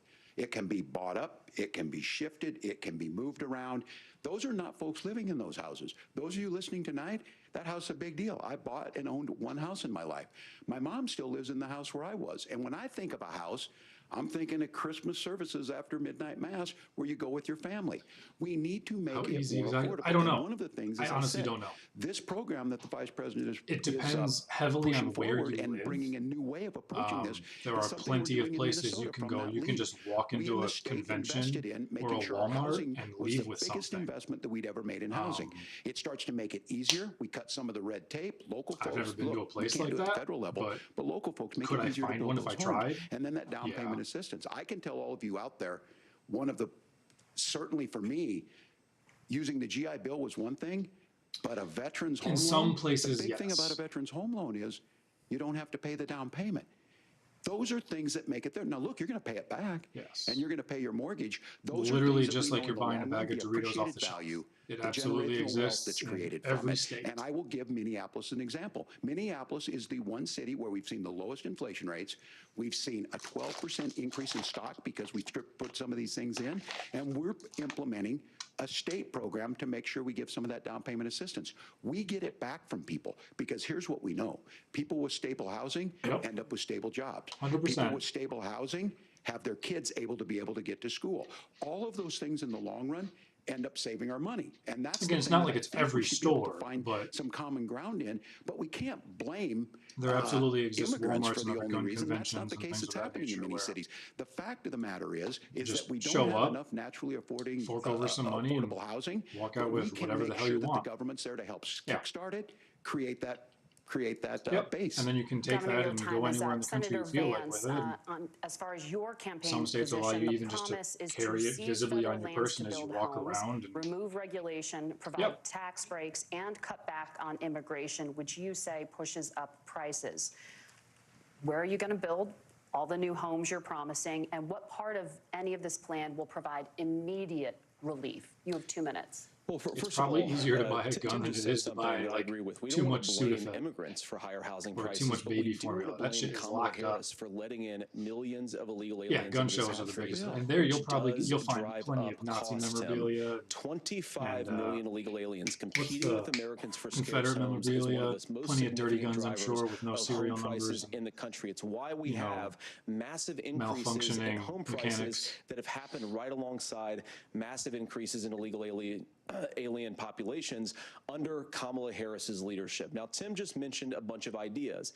Now, some of those ideas I actually think are halfway decent, and some of them I disagree with, but the most important thing here is Kamala Harris is not running as a newcomer to politics. She is the sitting vice president. If she wants to enact all of these policies to make housing more affordable, I invite her to use the office that the American people already gave her, not sit around and campaign and do nothing while Americans find the American dream of homeownership completely unaffordable. Now, you asked, Margaret, what would immediately change the equation for American citizens if you lower energy prices? As Donald Trump says, drill, baby, drill. One of the biggest drivers of housing costs, aside from illegal immigration, is, think about it, if a truck driver's paying 40% more for diesel, then the lumber he's delivering to the job site to build the house is also going to become a lot more expensive. If we open up American energy, you will get immediate pricing relief for American citizens, not, by the way, just in housing, but in a whole host of other economic goods, too. Senator Vance, you still have 23 seconds there. Do you want to answer? Can I have it? Where, Governor, we will get to you in a moment. But Senator, where are you going to seize the federal lands? Can you clarify? Well, what Donald Trump has said is we have a lot of federal lands that aren't being used for anything. They're not being used for a national park. They're not being used, and they could be places where we build a lot of housing. And I do think that we should be opening up building in this country. We have a lot of land that could be used. We have a lot of Americans that need homes. We should be kicking out illegal immigrants who are competing for those homes, and we should be building more homes for the American citizens who deserve to be here. Senator, your time is up. Governor, I do want to let you respond to the allegation that the vice president is letting in Well, of course, migrants, that's not true. And again, you have the affecting facts. I housing guess we prices. agreed not to fact check. I'll check it. That, look, crossings are down compared to when Donald Trump left office. But it's, again, blaming and not trying to find the solution. I was going to ask, though, on this question, are we going to drill and build houses in the same federal land? And I think when people hear federal lands, these are really important pieces of land. Now, Minnesota doesn't have a lot of federal lands. I know in the western part of the countries we do.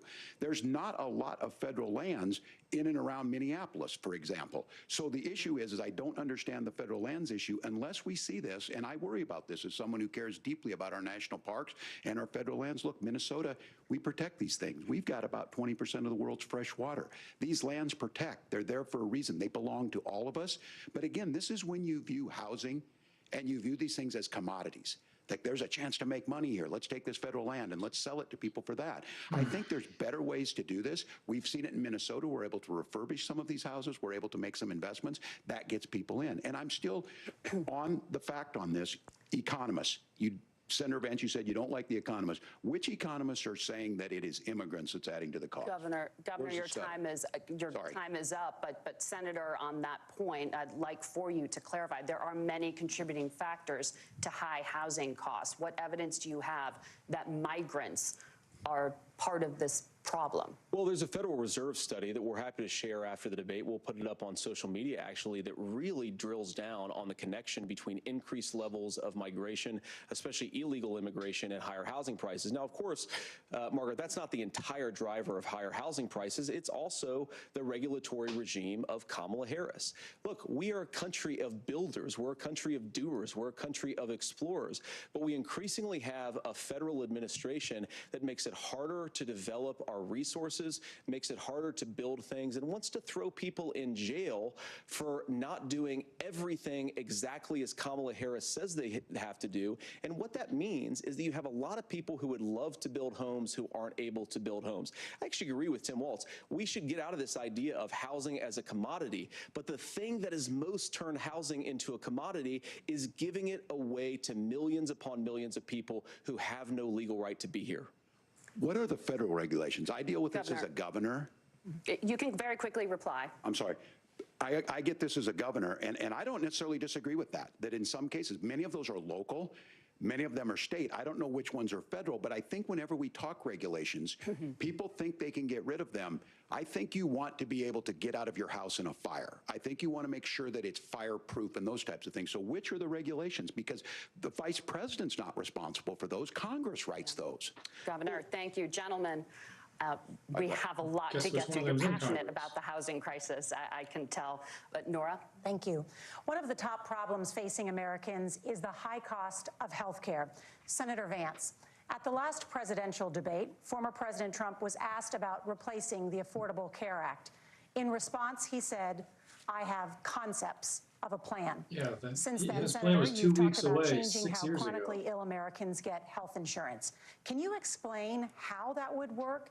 And can you guarantee that Americans with pre-existing conditions won't pay more? I'll give you 2 minutes. Well, of course, we're going to cover Americans with pre-existing conditions. In fact, a lot of my family members have gotten health care. I believe, members of my family actually got private health insurance, at least for the first time, switched off of Medicaid onto private insurance for the first time under Donald Trump's leadership. And I think that, a lot of people have criticized this concepts of a plan remark. Look, it's very simple common sense. I think as Tim Walz knows from 12 years in Congress, you're not going to propose a 900-page bill standing on a debate stage. It would bore everybody to tears, and it wouldn't actually mean anything because part of this is the give and take of bipartisan negotiation. Now, when Donald Trump was actually president, and again, he has a record to be proud of, prescription drugs fell in 2018 for the first time in a very long time. Under Kamala Harris's leadership, prescription drugs are up about 7%. Under Donald Trump's entire 4 years, they were up about 1.5%. He introduced pricing transparency. Think about healthcare. You go into a hospital, you try to buy something, and nobody knows what it actually costs. That price transparency will actually give American consumers a little bit more choice and will also drive down costs. And we talked about, the reinsurance regulations is what I was talking about. Look, Donald Trump has said that if we allow states to experiment a little bit on how to cover both the chronically ill but the non-chronically ill, it's not just a plan. He actually implemented some of these regulations when he was president of the United States. And I think you can make a really good argument that it salvaged Obamacare, which was doing disastrously until Donald Trump came along. And I think this is an important point about President Trump. Of course, you don't have to agree with everything that President Trump has ever said or ever done, but when Obamacare was crushing under the weight of its own regulatory burden and healthcare costs, Donald Trump could have destroyed the program. Instead, he worked in a bipartisan way to ensure that Americans had access to affordable care. It's not perfect, of course, and there's so much more that we can do, but I think that Donald Trump has earned the right to put in place some better healthcare policies. He's earned it because he did it successfully the first time. Governor? All right, here's where being an old guy gives you some history. I was there at the creation of the ACA. And the reason it was so important is I come from a major healthcare state, home of the Mayo Clinic, home to Medical Alley, 3M, Medtronic, all of those. We understand healthcare. It's why we're ranked first on affordability and accessibility and quality of healthcare. And so what I know is under Kamala Harris, more people are covered than they have before. And those of you listening, this is critical to you. Now, Donald Trump all of a sudden wants to. Go back and remember this.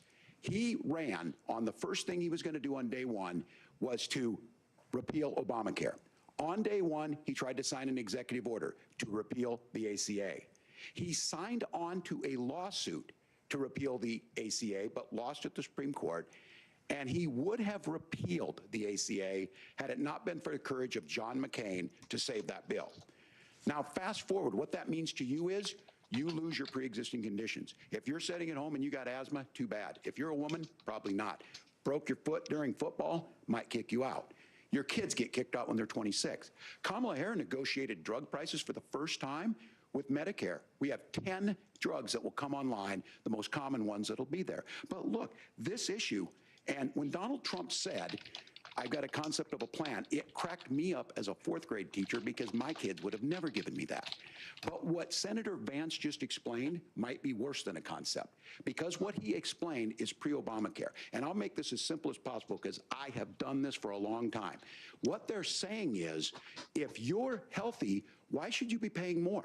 So what they're going to do is let insurance companies pick who they insure, because guess what happens?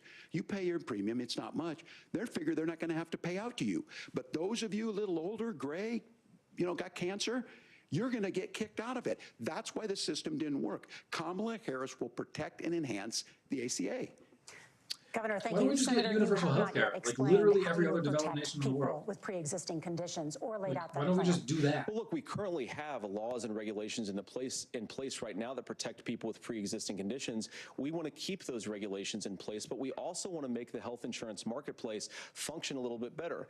Now, what Governor Walz just said is actually not true. A lot of what happened, and the reason that Obamacare was crushing under its own weight, is that a lot of young and healthy people were leaving the exchanges. Donald Trump actually helped address that problem, and he did so in a way that preserved people's access to coverage who had pre-existing conditions. But again, something that these guys do is they make a lot of claims about if Donald Trump becomes president, all of these terrible consequences are going to ensue. But in reality, Donald Trump was president. Inflation was low. Take-home pay was higher. And he saved the very program from a Democratic administration that was collapsing and would have collapsed absent his leadership. He did his job, which is govern in a bipartisan way and get results, not just complain about problems, but actually solve them. Governor, did enrollment under the Affordable Care Act go up under the Trump administration? It's higher now that we've seen it go up. Look, people are using it. The system works. And the question about this of young people, whatever, that's the individual mandate piece of this. And Republicans fought tooth and nail saying, well, Americans should be free to do this. Well, then what happens is... So you think the individual mandate's a good idea? You shrink. I think the idea of making sure the risk pool is broad enough to cover everyone, that's the only way insurance works. When it doesn't, it collapses. You are asking pre-ACA where we get people out. Look, people know that they need to be on health care. People expect it to be there. And when we are able to make it, and we are making it this way, when we incentivize people to be in the market, when we help people who might not be able to afford it get there. How about we help everyone afford it by When making you it get free? sick and old, it's there for you. Because I heard people say, well, I don't want to buy into Medicare or whatever. Good luck buying health care once you get past 70.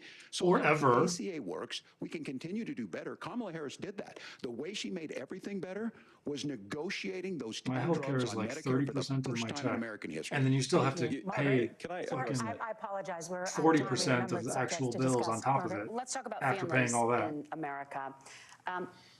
There is a child care crisis in this country, and the United States is one of the very few developed countries in the world without a national paid leave program for new parents.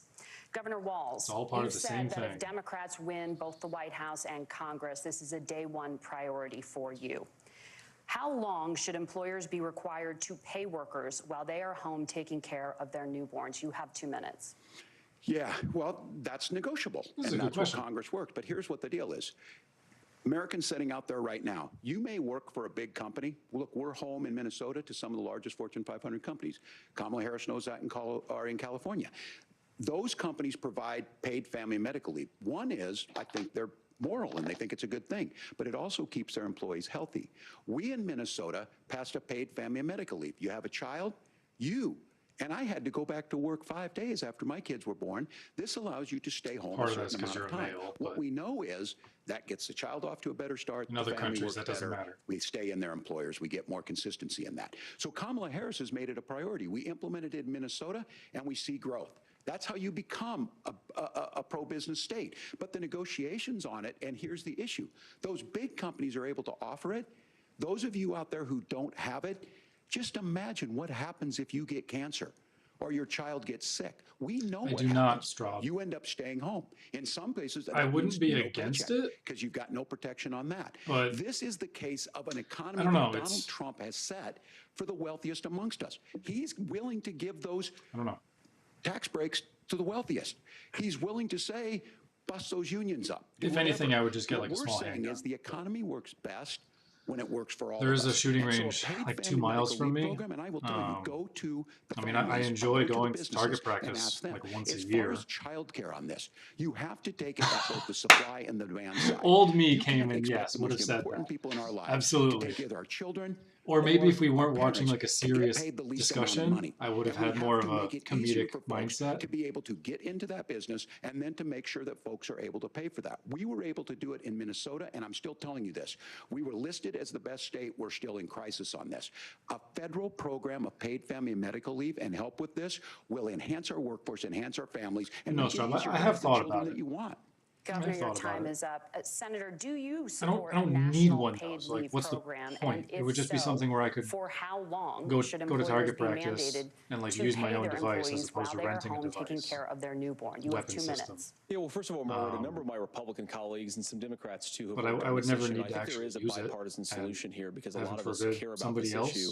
I mean, look, somehow use it. I speak from this very personally because I'm married to a That beautiful situation woman wouldn't happen, who's an but, incredible mother to our 3 beautiful kids, but is also a very, very brilliant pretend I had an corporate 8-year-old litigator. running around that And I I'm so don't proud have. of her. But being a working mom, I would not even have for one then. somebody with all of the If there were advantages of my children in the life, house is and I had a gun, I would get extraordinarily rid of it. difficult. Absolutely. And it's not just difficult from a policy perspective. So- She actually had access to paid family leave because she worked for a bigger company. But the cultural pressure on young families and especially young women, I think makes it really hard for people to choose the family model they want. A lot of young women would like to go back to work immediately. Some would like to spend a little time home with the kids. Some would like to spend longer at home with the kids. We should have a family care model that makes choice possible. And I think Just this get a is gun very blade, important duh. substantive difference Get a between GF Donald while Trump you're and at it. Kamala Harris's approach. I mean, look, if you look at the federal programs summon that we materia? have that support paid family leave right now, the Community Development Block Grant, and there's another block grant program that spends a lot of money from the federal government. These programs only go to one kind of child care model. Let's say you'd like your church maybe to help you out with child care. Maybe you live in a rural area or an urban area and you'd like to get together with families in your neighborhood to provide child care in the way that makes the most sense. You don't get access to any of these federal No, monies. a bayonet is We just want a to promote long dagger choice on the end in of a how we rifle. deliver family care and how we promote child care. Because look, it is unacceptable. essentially turned it And, into a you know, spear. of course, Tim and I have been on the campaign trail a lot the past 7 or 8 weeks. And one of the biggest complaints I hear from young families is people who feel like they don't have options, like they're choosing between going to work or taking care for their kids. That is an incredible burden to put on American families. We're the only country that does it. I think we could do a heck of a lot better. It's too bad we Senator, finally had like a thank fun, you. long You conversation, have but that was a also said, legitimately like Senator good Vance, question where they had answers many that things actually about mattered the to American people. family. And we missed The part Federal of it. Reserve says I feel bad parents about that. will spend nearly as much on child care as they do on housing each month. I did too, So I Cooper. want to get your thoughts on this. President Trump recently said, as much as child care is talked about as being expensive, it's relatively speaking not very expensive compared to the kinds of numbers we'll be taking in. Is President Trump committed to the $5,000 per child tax credit that you have described? You have 1 minute. Well, what President Trump said, Margaret, I just want to defend my running mate here a little bit, is that we're going to be taking in a lot of money by penalizing companies for shipping jobs overseas and penalizing countries who employ slave laborers and then ship their products back into our country and undercut the wages of American workers. It's the heart of the Donald Trump economic plan. Cut taxes for American workers and American families. Cut taxes for businesses that are hiring and building companies in the United States of America, but penalize companies and countries that are shipping jobs overseas. That's the heart of the economic proposal. And I think what President Trump is saying is that when we bring in this additional revenue with higher economic growth, we're going to be able to provide paid family leave, child care options that are viable and workable for a lot of American families. Can you clarify how that will solve the child care shortage? Well, because as Tim said, a lot Child of care the child shortage care is shortages, mostly we just don't cost have of enough living, lack of resources healthcare, going lack into of the multiple infrastructure, people who lack could of be support, providing having family them get care shot in options. schools. And we're going to have to, unfortunately, look, we're going to have to spend more money. Lack We're of going to have to affordable induce living, more people to education want to provide costs, child care you know, options for American literally families. everything that we're Because doing the reason wrong. it's so expensive right now is because you've got And also way too the few child people providing this very essential child service. crisis is Thank you, Senator. Governor Walz, your ticket also has pretty some catastrophic childcare in tax most Asian credit countries proposals. actually right now. Do you think Congress will agree to the $6,000 credit for newborns and $3,000 credit for children over the age of 6, as your campaign has promised? Is that realistic? Well, if these members of Congress are listening to anybody, I can tell you, and this is the biggest issue. Everybody listening tonight knows. I mean, I'm sure they were shocked to hear it's not that expensive. And let's be clear, whether it's $5,000 or $6,000, that pays you about 3 or 4 months. Let's be clear of where we're at on this. It's because we got out of an imbalance on this. We thought we were going to get by not paying people. I don't think Senator Vance and I are that far apart. I'm not opposed to what he's talking about on options. We've done scholarships types of things. I think we need to be open to making the case. But the issue here is, the question you asked is, you're not going to pay for it with these tariffs. That's just adding another $4,000 on the family and taking less. So not only do they not get the money to pay for that, they're $4,000 in the hole. That's Wharton School. That's his alma mater. And so I think the issue here is, if those members of Congress, I can't believe they're not. When I go to businesses, sure, they'll talk about taxes sometime, but they will lead with childcare and they will lead with housing, because we know the problem is, especially in a state like Minnesota, we need more workers because our economy's growing, but we need the workforce. Governor, thank you. We need to move on. Nora? Let's talk about the state of democracy, the top issue for Americans after the economy and inflation. After the 2020 election, President Trump's campaign and others filed 62 lawsuits contesting the results. Judges, including those appointed by President Trump and other Republican presidents, looked at the evidence and said there was no widespread fraud. The governors of every state in the nation, Republicans and Democrats, certified the 2020 election results and sent a legal slate of electors to Congress for January 6th. Senator Vance, you have said you would not have certified the last presidential election and would have asked the states to submit alternative electors. That has been called unconstitutional and illegal. Would you again seek to challenge this year's election results, even if every governor certifies the results? I'll give you 2 minutes.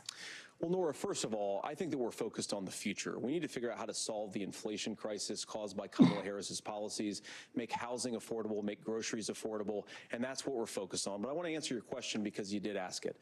Look, what President Trump has said is that there were problems in 2020, and my own belief is that we should fight about those issues, debate those issues peacefully in the public square, and that's all I've said, and that's all that Donald Trump has said. Remember, he said that on January the 6th, the protesters ought to protest peacefully. And on January the 20th, what happened? Joe Biden became the president, Donald Trump left the White House, and now, of course, unfortunately, we have all of the negative policies that have come from the Harris-Biden administration. I believe that we actually do have a threat to democracy in this country, but unfortunately, it's not the threat to democracy that Kamala Harris and Tim Walz want to talk about. It is the threat of censorship. It's Americans casting aside lifelong friendships because of disagreements over politics. It's big technology companies silencing their fellow citizens. And it's Kamala Harris saying that rather than debate and persuade her fellow Americans, she'd like to censor people who engage in misinformation. I think that is a much bigger threat to democracy than anything that we've seen in this country in the last 4 years, in the last 40 years.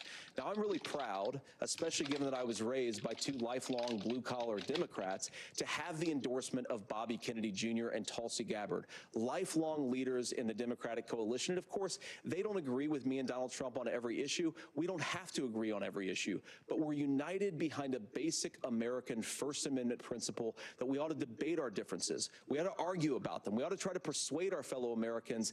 Kamala Harris is engaged in censorship at an industrial scale. She did it during COVID. She's done it over a number of other issues, and that to me is a much bigger threat to democracy than what Donald Trump said when he said that protesters should peacefully protest on January the 6th. Governor? Well, I've enjoyed tonight's debate, and I think there was a lot of commonality here, and I'm sympathetic to misspeaking on things, and I think I might have with the senator. Me too, man. There's one though that this one is troubling to me, and I say that because I think we need to tell the story. Donald Trump refused to acknowledge this, and the fact is that I don't think we can be the frog in the pot and let the boiling water go up. He was very clear. I mean, he lost this election, and he said he didn't. 140 police officers were beaten at the Capitol that day, some with the American flag, several later died. And it wasn't just in there. In Minnesota, a group gathered on the state capitol grounds in St. Paul and said, we're marching to the governor's residence and there may be casualties. The only person there was my son and his dog, who was rushed out crying by state police. That issue, and Mike Pence standing there as they were chanting, hang Mike Pence. Mike Pence made the right decision. So, Senator, it was adjudicated over and over and over. I worked with kids long enough to know, and I said as a football coach, sometimes you really want to win, but the democracy is bigger than winning an election. You shake hands, and then you try and do everything you can to help the other side win. That's what was at stake here. Now, the thing I'm most concerned about is the idea that imprisoning your political opponents, already laying the groundwork for people not accepting this. And a president's words matter. A president's words matter. People hear that. So I think this issue of settling our differences at the ballot box, shaking hands when we lose, being honest about it, but to deny what happened on January 6th, the first time in American history that a president or anyone tried to overturn a fair election and the peaceful transfer of power. And here we are 4 years later in the same boat. I will tell you this, that when this is over, we need to shake hands this election, and the winner needs to be the winner. This has got to stop. It's tearing our country apart. Margaret? You look like he didn't like respond to that? What do you mean the winner's going to be the winner? First of all, it's really rich for Democratic leaders to say that Donald Trump is a unique threat to democracy when he peacefully gave over power on January the 20th, as we have done for 250 years in this country. We are going to shake hands after this debate and after this election. And of course, I hope that we win, and I think we're going to win. But if Tim Walz is the next vice president, he'll have my prayers, he'll have my best wishes, and he'll have my help whenever he wants it. But we have to remember that for years in this country, Democrats protested the results of elections. Hillary Clinton in 2016 said that Donald Trump had the election stolen by Vladimir Putin because the Russians bought like $500,000 worth of Facebook ads. This has been going on for a long time. And if we want to say that we need to respect the results of the election, I'm on board. But if we want to say, as Tim Walz is saying, that this is just a problem that Republicans have had, I don't buy that. Governor. January 6th was not Facebook ads. And I think a revisionist history on this. Look, I don't understand how we got to this point. But the issue was that happened. Donald Trump can do it. And all of us say there's no place for this. It has massive repercussions. This idea that there's censorship to stop people from threatening to kill someone, threatening to do something, that's not censorship. Censorship is book banning. We've seen that. We've seen that brought up. I just think for everyone tonight, and I'm going to thank Senator Vance. I think this is the conversation they want to hear. And I think there's a lot of agreement, but this is one that we are miles apart on. This was a threat to our democracy in a way that we had not seen. And it manifested itself because of Donald Trump's inability to say. He is still saying he didn't lose the election. I would just ask that. Did he lose the 2020 election?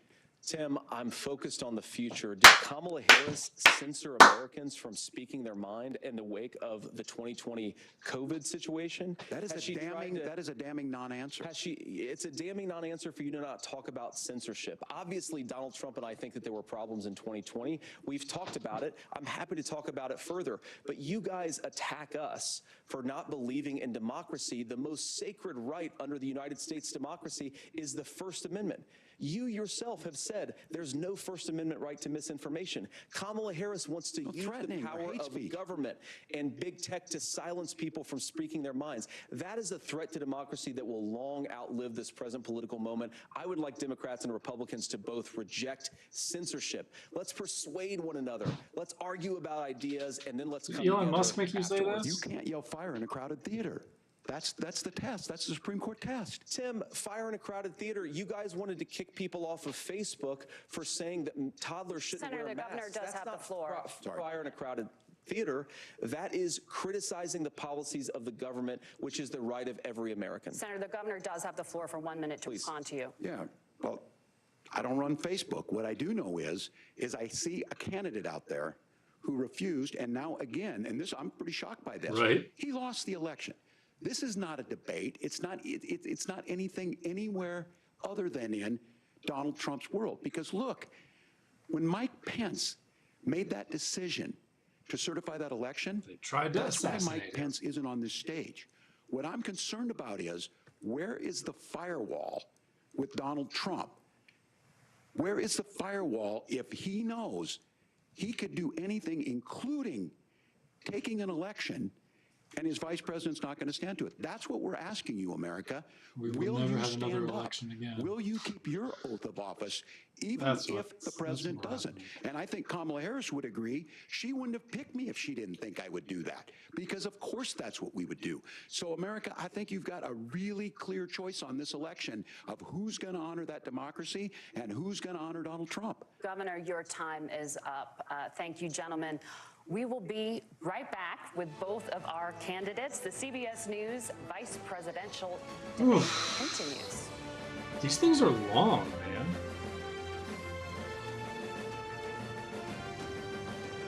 And to start so late on the East Coast, I guess, yeah, you want to make sure the West Coast can be involved too, but 80% of your population is on Eastern time zone. No, that's not true. Part of that is Central time zone as well.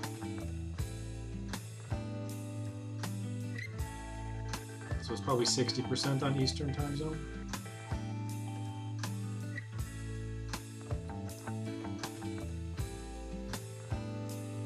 And this beat is not nearly as good as the last commercial.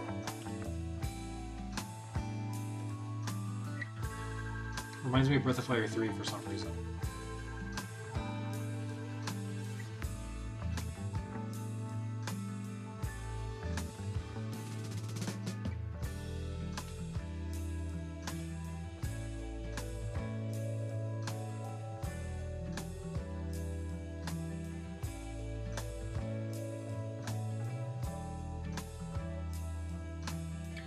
Is that the first swear word we've ever had in a debate before? He said damning. You know? I think the best we got previously was, "Will you just shut up, man?" Which was fucking legendary. But, yeah.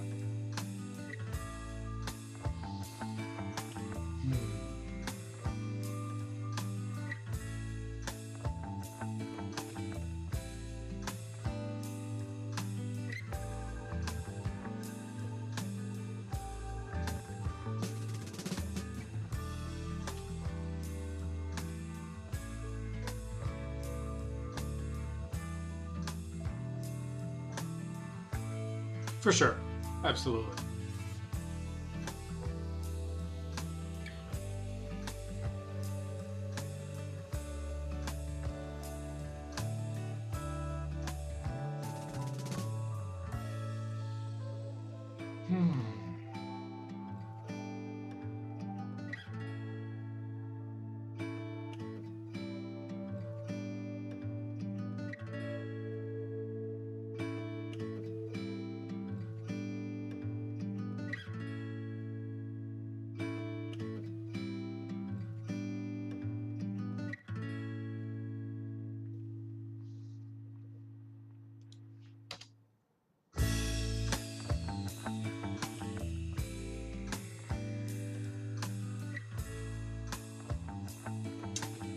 I'm just trying to think if there's anything they haven't really touched on. I mean, obviously they talked about immigration, they talked about guns, they talked about healthcare, they talked about the environment a little bit. Talked about January 6th all of a sudden.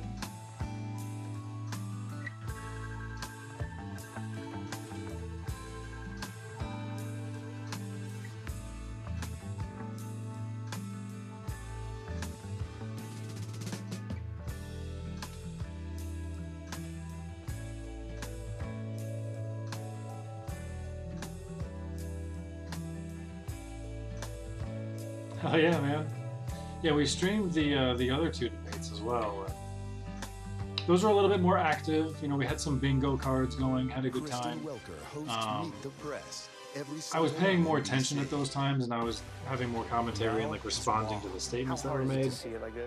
This debate, they're not really Now, they're not really doing that as much. Like they're not like sort of talking about the big talking points and this and that. They're more just sort of having a dialogue. They're doing lots of agreeing And with we are each back other. with tonight's vice presidential debates. When it ends, join us right Slightly here. further off on Analysis, but now back tangents, to the so I don't debates. necessarily have all the same information and know more about the viewpoints and whatever. Welcome back to the as opposed CS just- News vice presidential debate. It is now time for the closing statement. Whatever. Senator Vance won the virtual coin Yeah, toss and it's elected not. to go last. So Governor Walz, you are first. You have Although 2 I'm minutes. honestly, Thank I'm you, Senator pleasantly Vance. surprised. Thank you to with CBS the whole News. thing And most overall. importantly, thank you to all of you. If you're still up and the folks who miss Dancing with Our Stars, I appreciate it. But look, the support of the democracy matters. It matters that you're here. And I'm as surprised as anybody of this coalition that Kamala Harris has built, from Bernie Sanders to Dick Cheney to Taylor Swift, and a whole bunch of folks in between there. And they don't all agree on everything, but they are truly optimistic people. They believe in a positive future of this country and one where our politics can be better than it is. And I have to tell you, that better than it is the sense of optimism that there can be an opportunity economy that works for everyone, not just to get by, but to get ahead. And the idea that freedom really means something. Not the freedom of government to be in your bedroom or exam room, but the freedom for you to make choices about yourself. Now, look, we all know who Donald Trump is. He's told us, and as Maya Angelou said, believe him when he told you that. His first inaugural address talked about American carnage, and then he spent 4 years trying to maybe do that. Senator Vance tonight made it clear he will stand with Donald Trump's agenda. He will continue to push down that road. Excuse me. Kamala Harris gives us a different option. Now, I'll have to tell you, I'm going to be careful about the quotes, but there's one that Senator Vance said that does resonate with me. He said, Donald Trump makes the people I care about afraid. A lot of America feels that way. We don't need to be afraid. Franklin Roosevelt was right. All we have to fear is fear itself. Kamala Harris is bringing us a new way forward. She's bringing us a politics of joy. She's bringing real solutions for the middle class, and she's centering you at the heart of that. All the while asking everyone, join this movement, make your voices heard. Let's look for a new day where everybody gets that opportunity and everybody gets a chance to thrive. I humbly ask for your vote on November 5th for Kamala Harris.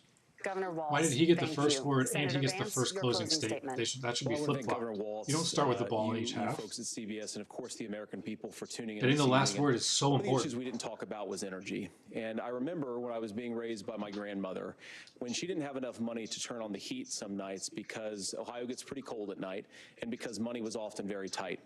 And I believe, as a person who wants to be your next vice president, that we are a rich and prosperous enough country where every American, whether they're rich or poor, ought to be able to turn on their heat in the middle of a cold winter night. That's gotten more difficult thanks to Kamala Harris's energy policies. I believe that whether you're rich or poor, you ought to be able to afford a nice meal for your family. That's gotten harder because of Kamala Harris's policies. I believe that whether you're rich or poor, you ought to be able to afford to buy a house. You ought to be able to live in safe neighborhoods. You ought to not have your communities flooded with fentanyl, and that too has gotten harder with because of Kamala Harris's policies. Now, I've been in politics long enough to do what Kamala Harris Bro, does. you're where 40. She You're stands barely before older the than me. American people and says that on day one, she's going to work on all these challenges I just listed. She's been the vice president for 3.5 years. Day one was 1,400 days ago, and her policies have made these problems worse.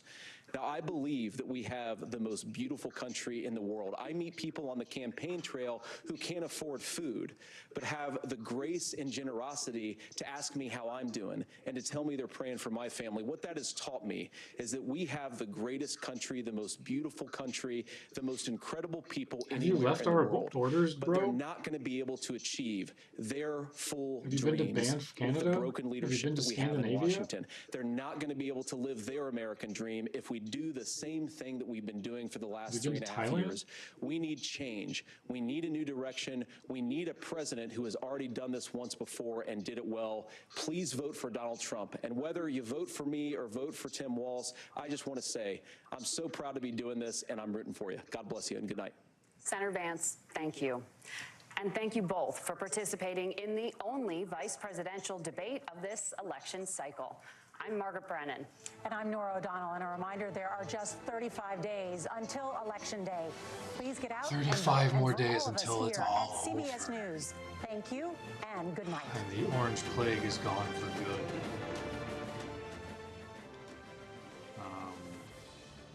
A handshake, and that's the end. Tim Walz, J.D. Vance squaring off for about The, 90 minutes in the heart of Midtown that's what I Manhattan, needed. the CBS News studios, as their families come out to greet them. He has been to Thailand? It's really a quite civilized debate. And Yeah, Repti, I was going to say, there's somebody I went to school with who lives in Asheville, North Carolina, and she's been posting some pictures. It truly is like straight up gone. She said within like a 30-mile radius, there's nothing. There's no businesses. There's no anything. Everything is just actually gone. And it's pretty wild. People obviously have no power. They obviously have no water. You know, there's no stores that can be open. There's no food available around. It's just like, but you also can't leave. You can't go anywhere. Businesses and buildings are just completely. You heard Senator Vance say, "I'm It's so over. sorry that happened." It's crazy. Look, zooming out, it was clear, I think, that Senator J.D. Vance knew his challenge tonight was to come. Oh, you were making it okay.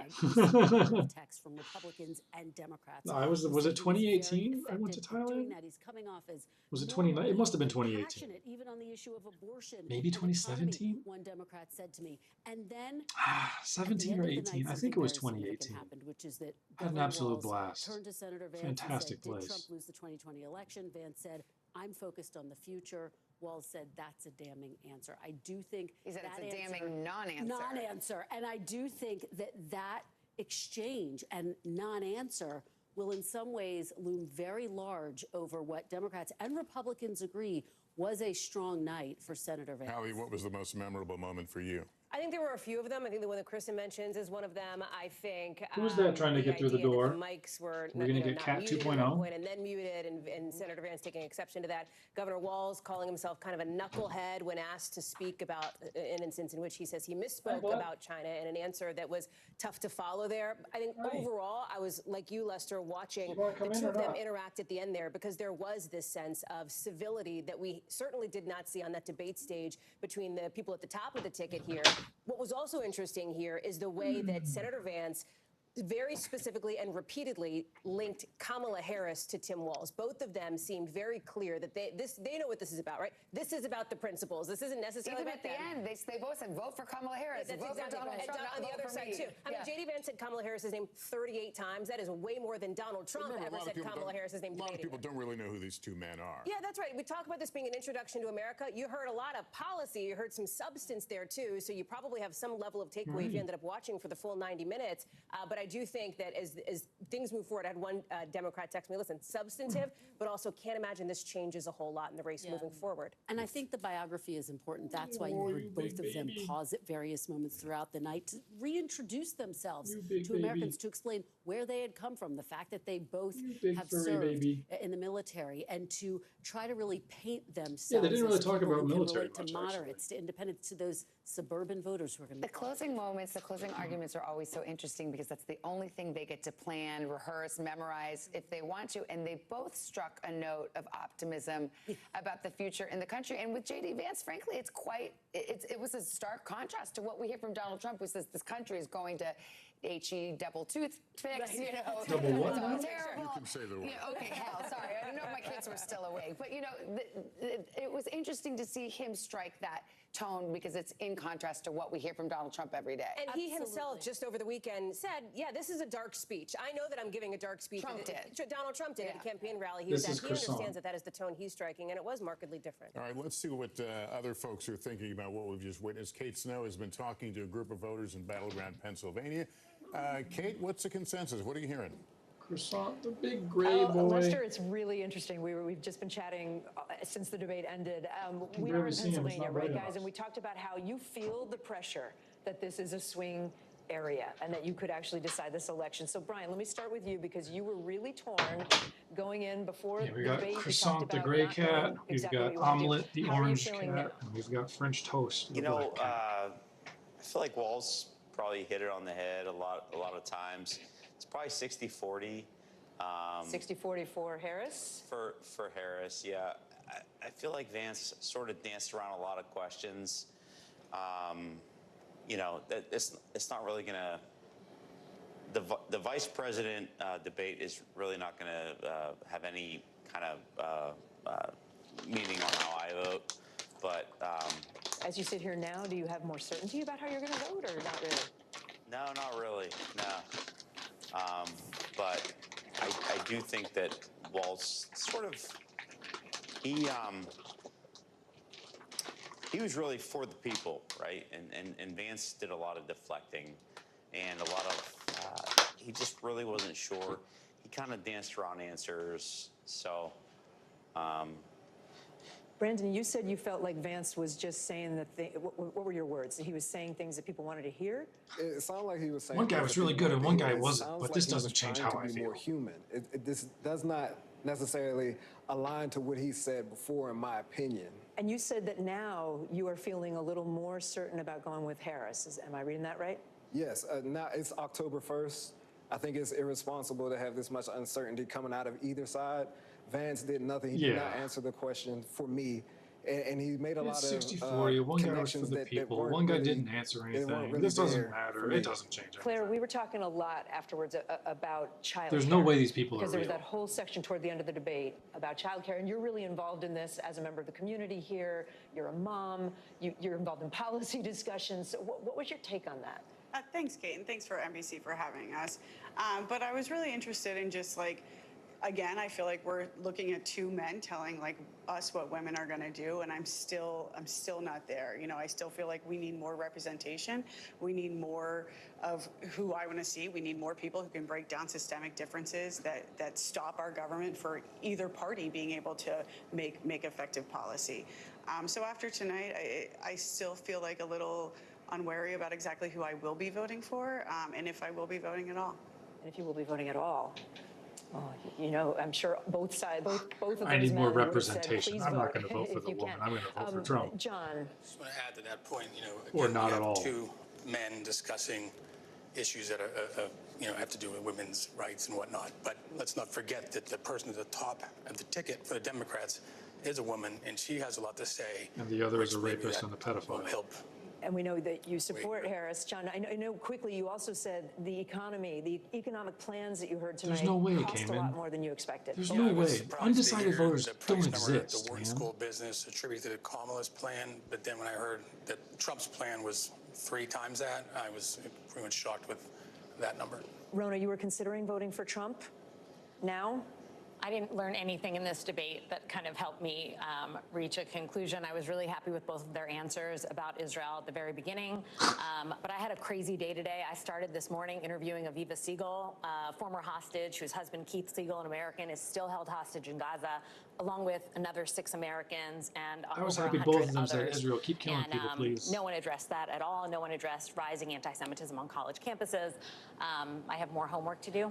Thanks. If you're concerned about Thank you all anti-Semitism, so Trump is much not for the guy sitting you with want us to and go for watching. Lester, I'll send it back to you guys. Fascinating, Kate. Enjoyed the conversation. All right, let's go back to Tom Yamas. He's in the spin room. Have you been spun, Tom? Yeah.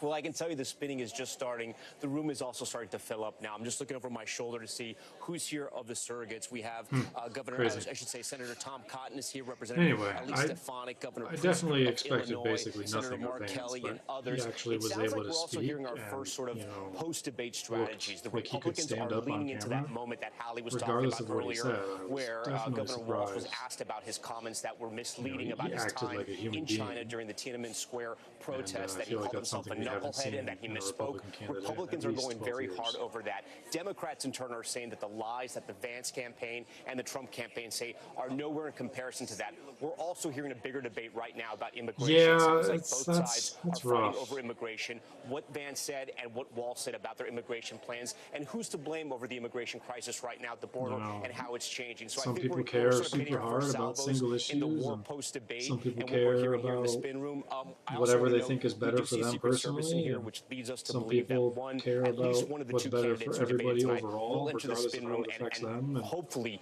do some everybody interviews just gets one once they pick, get done speaking to their own campaigns. no matter For now, what their I'm gonna send it to you perspective or guys their as the style spinning or is their just getting approach or started. their strategy. All right, thank you so much, We Tom. all just Want to get one turn now to pick, and then Kristen not every Welker, pick Hallie matters. Jackson, and Peter Depends on Alexander where join the you table. pick Let's get some final in the thoughts. Peter, country. you're writing your story for the Today Show tomorrow. You You know, if you're literally in are writing your story for the Pennsylvania, Today Show tomorrow. your But pick what's matters the a headline lot. to you? Well, If I you're think in one of the biggest Alabama, headlines, at least in the your eyes of the pick Walz don't mean campaign, came in shit. the 90th minute. It was the most contentious moment of the debate. It was on the topic of democracy, an issue that Joe Biden If focused somebody so much reduced the attention on, but it McChicken, seemed to be like, by the if wayside as one it of, I mean, became a granted, this Trump versus obviously is Harris not a real race right thing, now, but according to the if people one I'm of them speaking could to promise in the that Harris Walz free camp right now, universal they health say care they're will dial happen in groups, their folks who term, say if they like it would something be or don't really like hard it, for me not thought to that vote was for the them, worst just as an moment for example. JD Vance. They Granted, didn't like his if somebody said non-answer, that, his I would, refusal to you say wouldn't whether, be in able to fact, trust it or Joe believe Biden it. defeated Donald Trump in 2020 But, right now. They're going to try to make some hay out of that. Right now, we're already seeing what the Trump people are That trying to is make hay a out of. It was a potential gaffe by something Tim that could Walz, turn who me himself into said a single sometimes issue he voter. has a tendency to misspeak tonight when he said that he's friends with school shooters. He meant to say, of course, that he's friends with school shooting victims. Survivors. But I do think that's a key moment, and certainly I think it's a moment where they think after a night where, in the eyes of the Walz folks, they think Vance came off a bit slick tonight, Yale educated. They thought that their guy, Walz, was a bit more plain spoken along the way. Again, I go back to where I started. Yeah, I was on this, definitely though. expecting It's more not like so much how you view what Midwestern happened tonight, dad, but it's football how coach, these are kinda diced and talking. sliced and how people see little moments I from thought this he'd tonight. have more like some dad jokes in about there. a few days from now. Exactly and some right. just like, Yeah, who cares about all that stuff? Here's Well, how I it's think going I to do be, think blah, that blah, blah. democracy You know. thing is something I that the expected Harris and to Walz folks are going to try see to like a lay grandpa into talking. heavy out of this. They think it was their best moment over the course of the But what about, let's talk about Walz's worst moment, Oh, which has to be, God, I yeah, would what was think, his the face? part where he was asked about misstatements he's made about whether or not Yeah, he was he in wanted Tiananmen to Square bring in China, UBI, and he I was sort of all over there's the so many place. different approaches Instead to of just UBI, saying, look, I but misspoke. I think it's super duper And, duper interesting. Are we and really talking definitely about this thing that happened 35 years ago? very interested but in this making is the kind of things UBI that stick from policy debates like work. this. He said, I'm a knucklehead. Absolutely. And Democrats reached out to say that was not a strong moment, noting this entire debate really seemed focused on trying to pin each other for being the incumbent. Remember, voters are looking for change. Show of hands, who thinks there's going to be another debate? Nobody. What about you, don't think Lester? either side, I'll leave it to you guys. You don't think there's a chance that they're going to feel they need it? We've covered Donald Trump for a long time. There's always a chance, but right now it doesn't look like All right, it. well, that concludes our coverage of tonight's vice presidential debate. We will have more coverage ahead on our streaming network, NBC News Now. Full wrap up tomorrow on Today.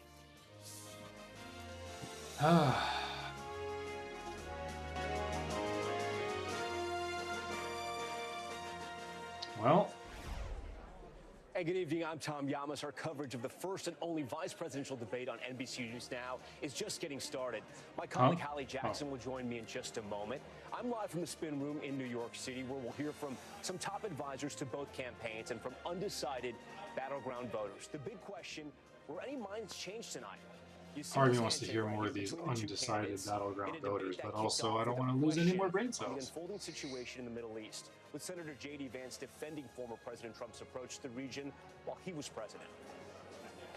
They needed to recognize that if they got out of line, the United States global leadership would put stability and peace back in the world. And Governor Tim Walz attacking the former president, saying many of his former national security advisors have spoken out against him. Yeah, I mean, part of it is obviously you spend the money up front in ways that will save money down the line and also help provide opportunities to have that grow and become more useful. There's been plenty of experiments and studies done in European countries attacking homelessness, for one example, where they found if they provide homes and provide income for homeless, that they get reintegrated back into society, are able to give back, and it costs them a hell of a lot less money to give that stuff up front than it does to have them in a system and go through welfare and other various things to, not have them just die in the street. So it's like, it's cheaper to do this, and then also it reinvests and gives us a return on the investment in the future. That's how you pay for it. It pays for itself. You're never going to get red counties to agree or vote for that, though. So, but that conceptually works with so many different things that they're trying to address. Like, oh, well, there's a mental health epidemic. It's not about the guns. Like, okay, yeah, but if you have people live in a society where things are taken care of and their needs are met, they don't need to do those things. Mental health is better. If they have health care available to them for free, like other developed nations, these situations don't happen so often. And, you know, all sorts of other stuff. But you can't pay up front for an investment later when it comes to shit like this, because the rich and powerful people don't actually want it. So, yeah, it's just going to take another 16 to 24 years for older millennials and Zoomers to get in power and actually make more progressive decisions with nobody in front of them to stop them anymore. That's all it's going to take. When we're 60, things are going to be fucking great, you know? Walkability of towns is one that's so interesting to me personally, because when I think about where I used to live in Ann Arbor, one of the things I always liked about it, I was like, man, I can literally walk to a grocery store. I could walk to my middle school and my elementary school, and even my high school was only a couple miles away. I could have walked there if I needed to.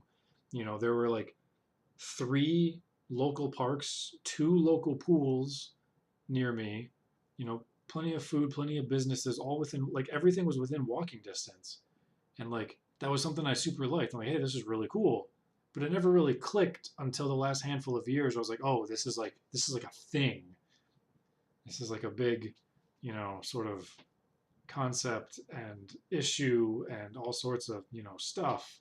And it's not like this everywhere. And it didn't really hit me until, you know, learning more just how fucking awesome that location was.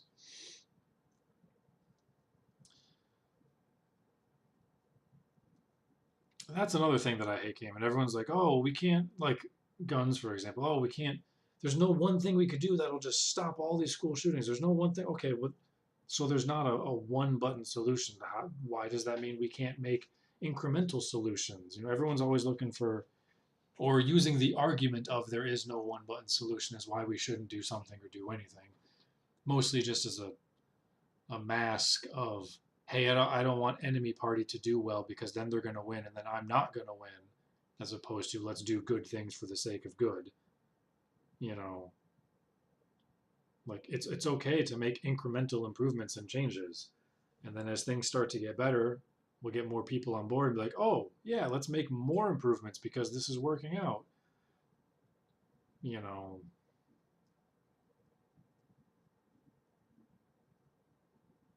you guys see that Trump pseudo recommended the purge the other day? He's like, what if we have one just real violent day? Everybody can just get it out of their system. Like, did you just think of that? Or did somebody show you the Purge movie this past week? Like, you for real?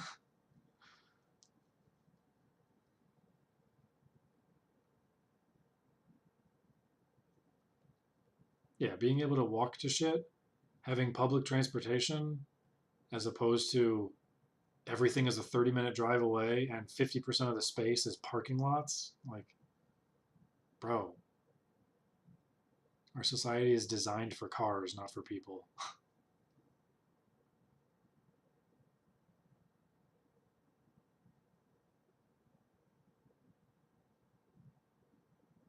I can't believe this thing starts at 9 and goes for 2 hours, man. Crazy.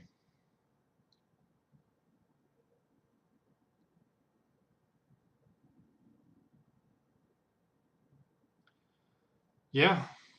Yeah. No, there's a handful of Europeans and Aussies and stuff in Discord we chat with sometimes, and just the perspective they have of like, here's how we're taught about how America does things, and here's, you know, how it works over here, and blah blah. It's just like, why is it so fucking hard for us? It's crazy. But at the end of the day, it's mostly just because the people in charge don't want it to get better, because it doesn't benefit them to have things get better. So that's all it really comes down to.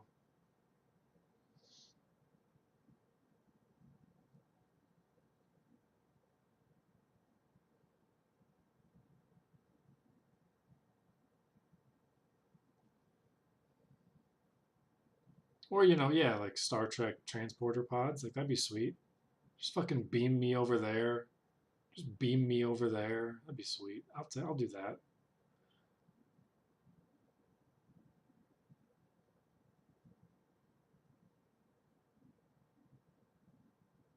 Is there animosity in my Discord channel?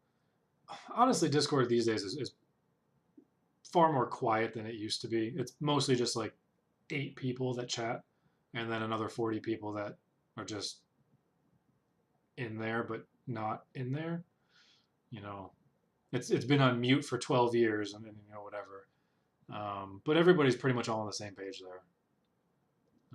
If there were people that weren't on the same page, they probably would have left forever ago. But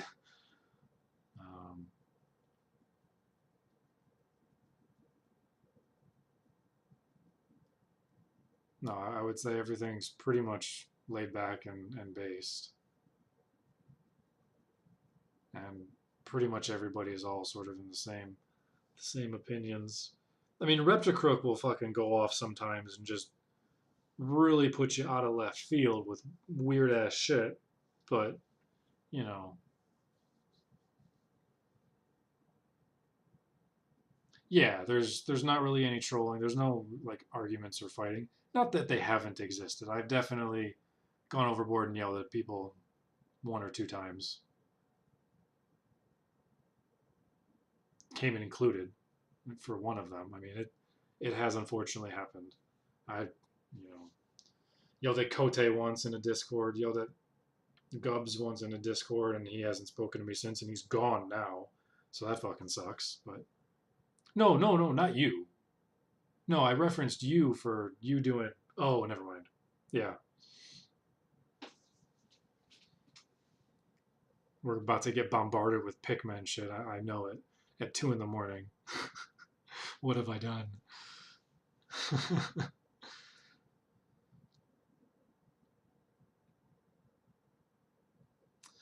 Yeah, Among Us, I think we just played too long, too competitively.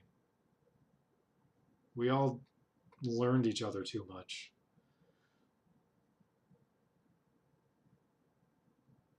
Make more Gen 4 Pokemon? Nobody still wants to see Gen 4 Pokemon.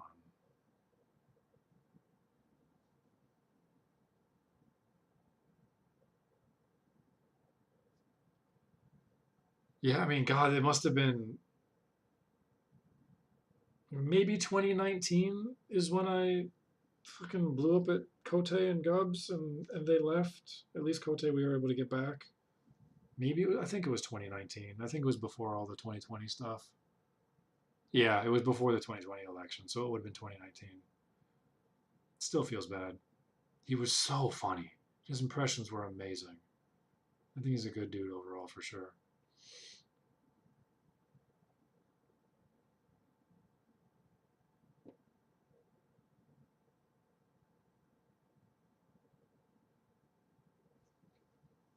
I don't know. I mean, don't get me wrong. It's not that I haven't thought about doing battles occasionally. It just... I don't have, obviously, a ton of time, like, you know, you would in high school or college or whatever, and the time that I do have, I prefer now spending on stuff that I haven't done before. So I've stopped replaying games, with the exception of, like, roguelite. Sometimes you go back to and revisit to do more runs. Like, that's different. Like, you know, every few months I'll go on a Slay the Spire craze and play a shit ton of it. But then it stops for a handful of months. You know, around the Discord then? When? I'm talking of a different Discord about the 2 specific people when I lost my cool in 2019. That was a different Discord. That's one with Cooper and I, and Cayman's in there as well, but not the one that you're in.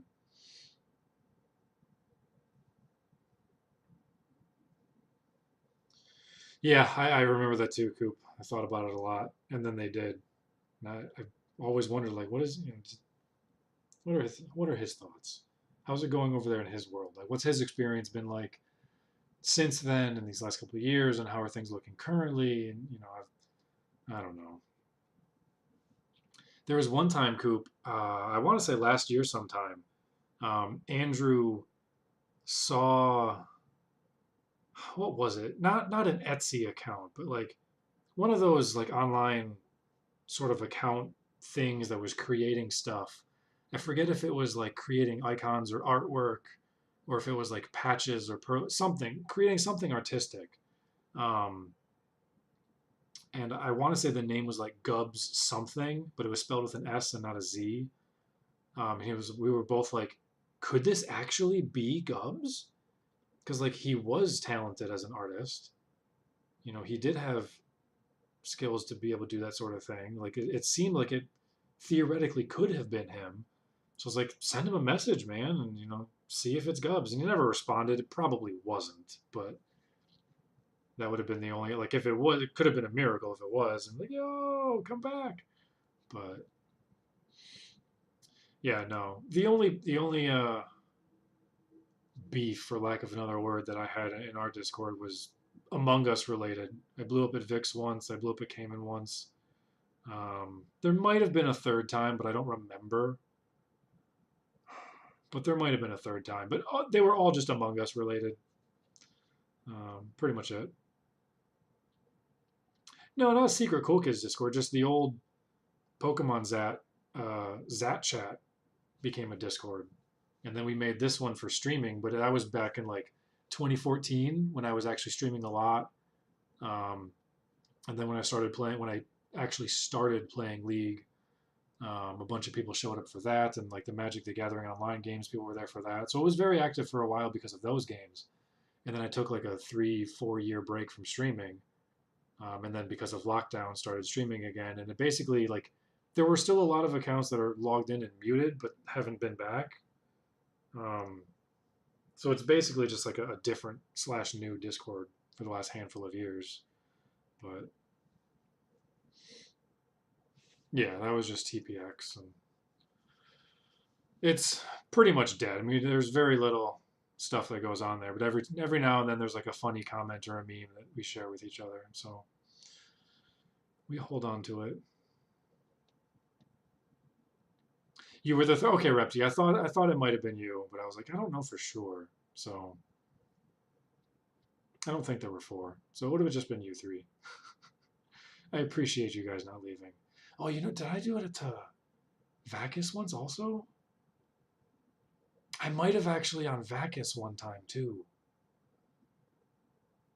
I think there was one time where I said something to him and like he didn't come back for like 2 weeks. And I messaged him. I'm like, I don't know if you've been AFK because of something I said or did, or because of this that I said and did, and blah, blah, blah, whatever. But it ended up not being the case. So I don't know. It might have been 4. Yeah, that was amazing. That was so cool. Yeah, at least not in our case, Cayman, thankfully. Actually, you know what? Now that I think about it, I've blown up at you for a couple of League-related things in the past too, but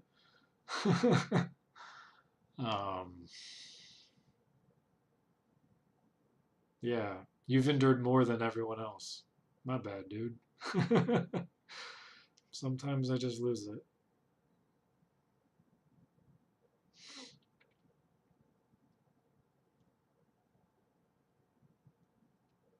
Can I make a poll in the chat? There's like 7 people here, and I'm pretty sure we all agree.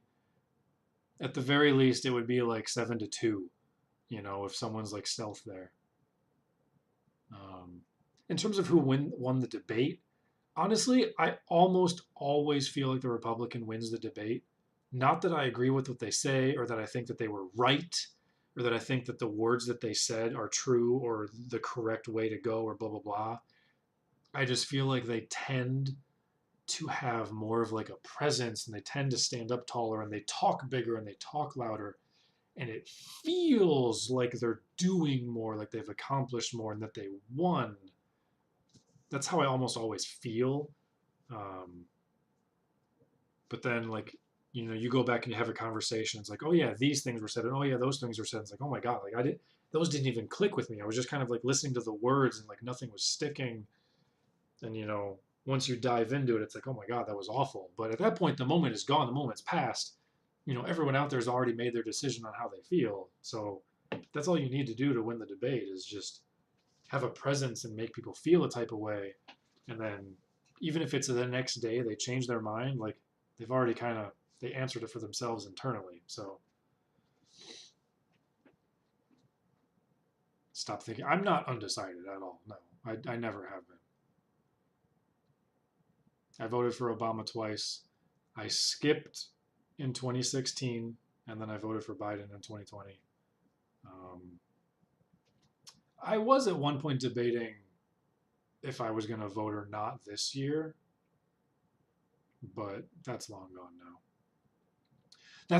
That's what I mean too. Like, I remember seeing the video of Vance when he was like buying donuts at that one shop or whatever, and like everything just so cringe. I even said this at the start, at some point in stream. I don't know if you were here at the time, came in or heard, but like when DeSantis was campaigning and going around, stuff like that, like a lot of these Republican candidates, they're so fucking cringe and antisocial, and just like when you're in the same room as them, or you're watching footage of them being in a room with other people, like trying to be like a normal human being in a normal setting with like actual human beings, it's just like, what species are you? So to see Vance come out and actually appear like a human being and be able to put cohesive words together and be able to speak and sound decent regardless of the content of the words, but just, the fact that he was able to carry a conversation and participate was worlds better than I expected to see, because that's what I'm used to seeing, is him being like that awkward, I'm in a donut shop and what do I do here? And just horrendous inability to talk to human beings. There's something about a debate stage with not having people and just a camera where they're able to flip that switch and do well, and then who knows what the fuck happens after that. But so they both went more center than I mean, Walz already is center.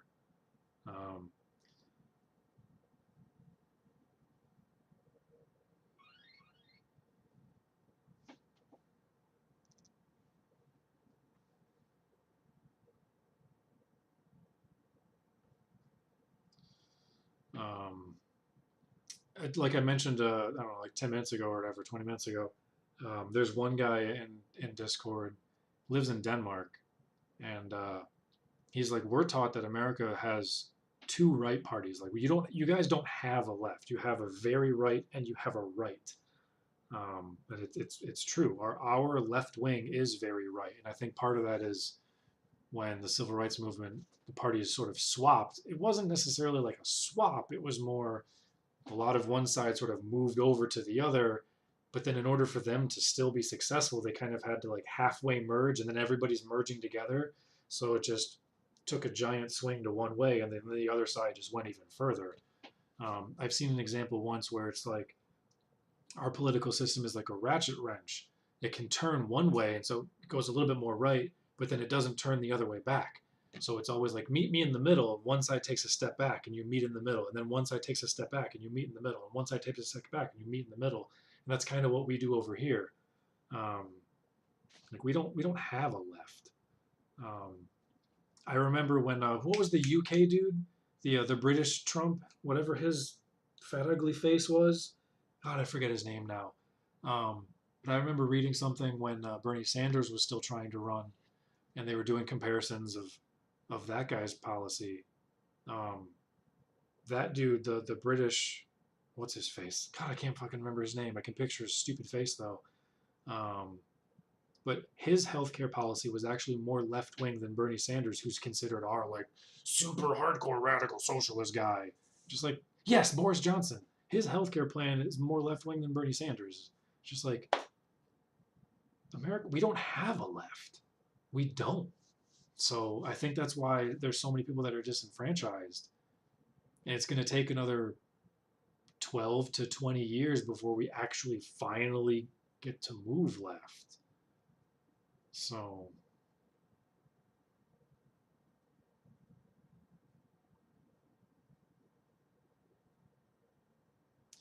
I mean, yeah, there are some individuals that are, but I mean, like as a whole, like, you know, the Democratic whole and a lot of the people that we get would, like, if you were to put if you were to put, you know, Biden and Walz and Harris in other countries, they wouldn't be the left candidate. They would be the right candidate. Maybe not the most right, because, you know, other places also have more than two parties, but they would be on the right side. Absolutely. So we'll never have a multi-party system either, because whichever party is the first one that goes for it and splits, they'll never win again. So no one's going to be the one to do that. It's going to have to take some sort of systemic change for one party to just have to essentially transform into something else. And it has a very good chance of happening with the Republican Party, both because obviously now they've become heavy Trump as opposed to, you know, your standard sort of conservative Republican. Once Trump is finally gone, there's going to be some confusion on what they're supposed to do, where they're supposed to go, as boomers continue to die off, as countries around the world are going more and more left lately. And as our younger generations that are just constantly pushed down in the mud, as we become more and more the majority and more in power, things are going to go more and more left. The righter parties are going to have to just make drastic changes to be able to survive. Maybe that causes a split, or maybe that causes them to basically just transform into something else, you know, and then maybe there will be like, you know, the old version of them, and now we're a third party now, but we're still there, and, you know, maybe we can do something with that. But, so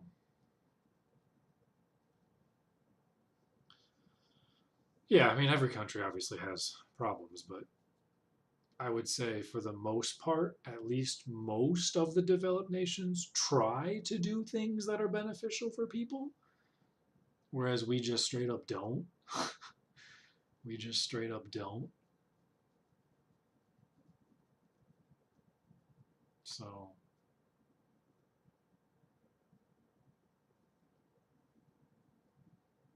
I don't pay very much attention to Canadian politics. All I know is that Andrew hates Trudeau and says he's the fucking worst. I added that extra where he says he's the worst.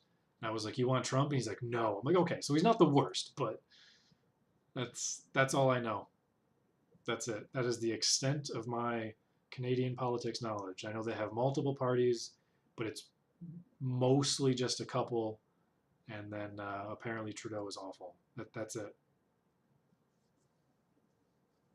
I don't know if that's just his opinion or not, but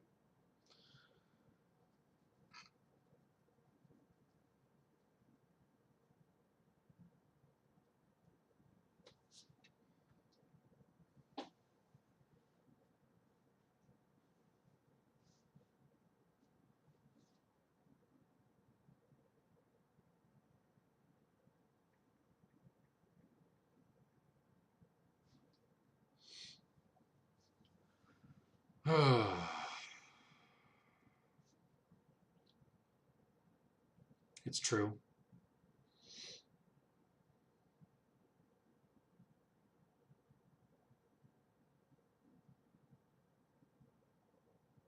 I wonder what these people are saying now.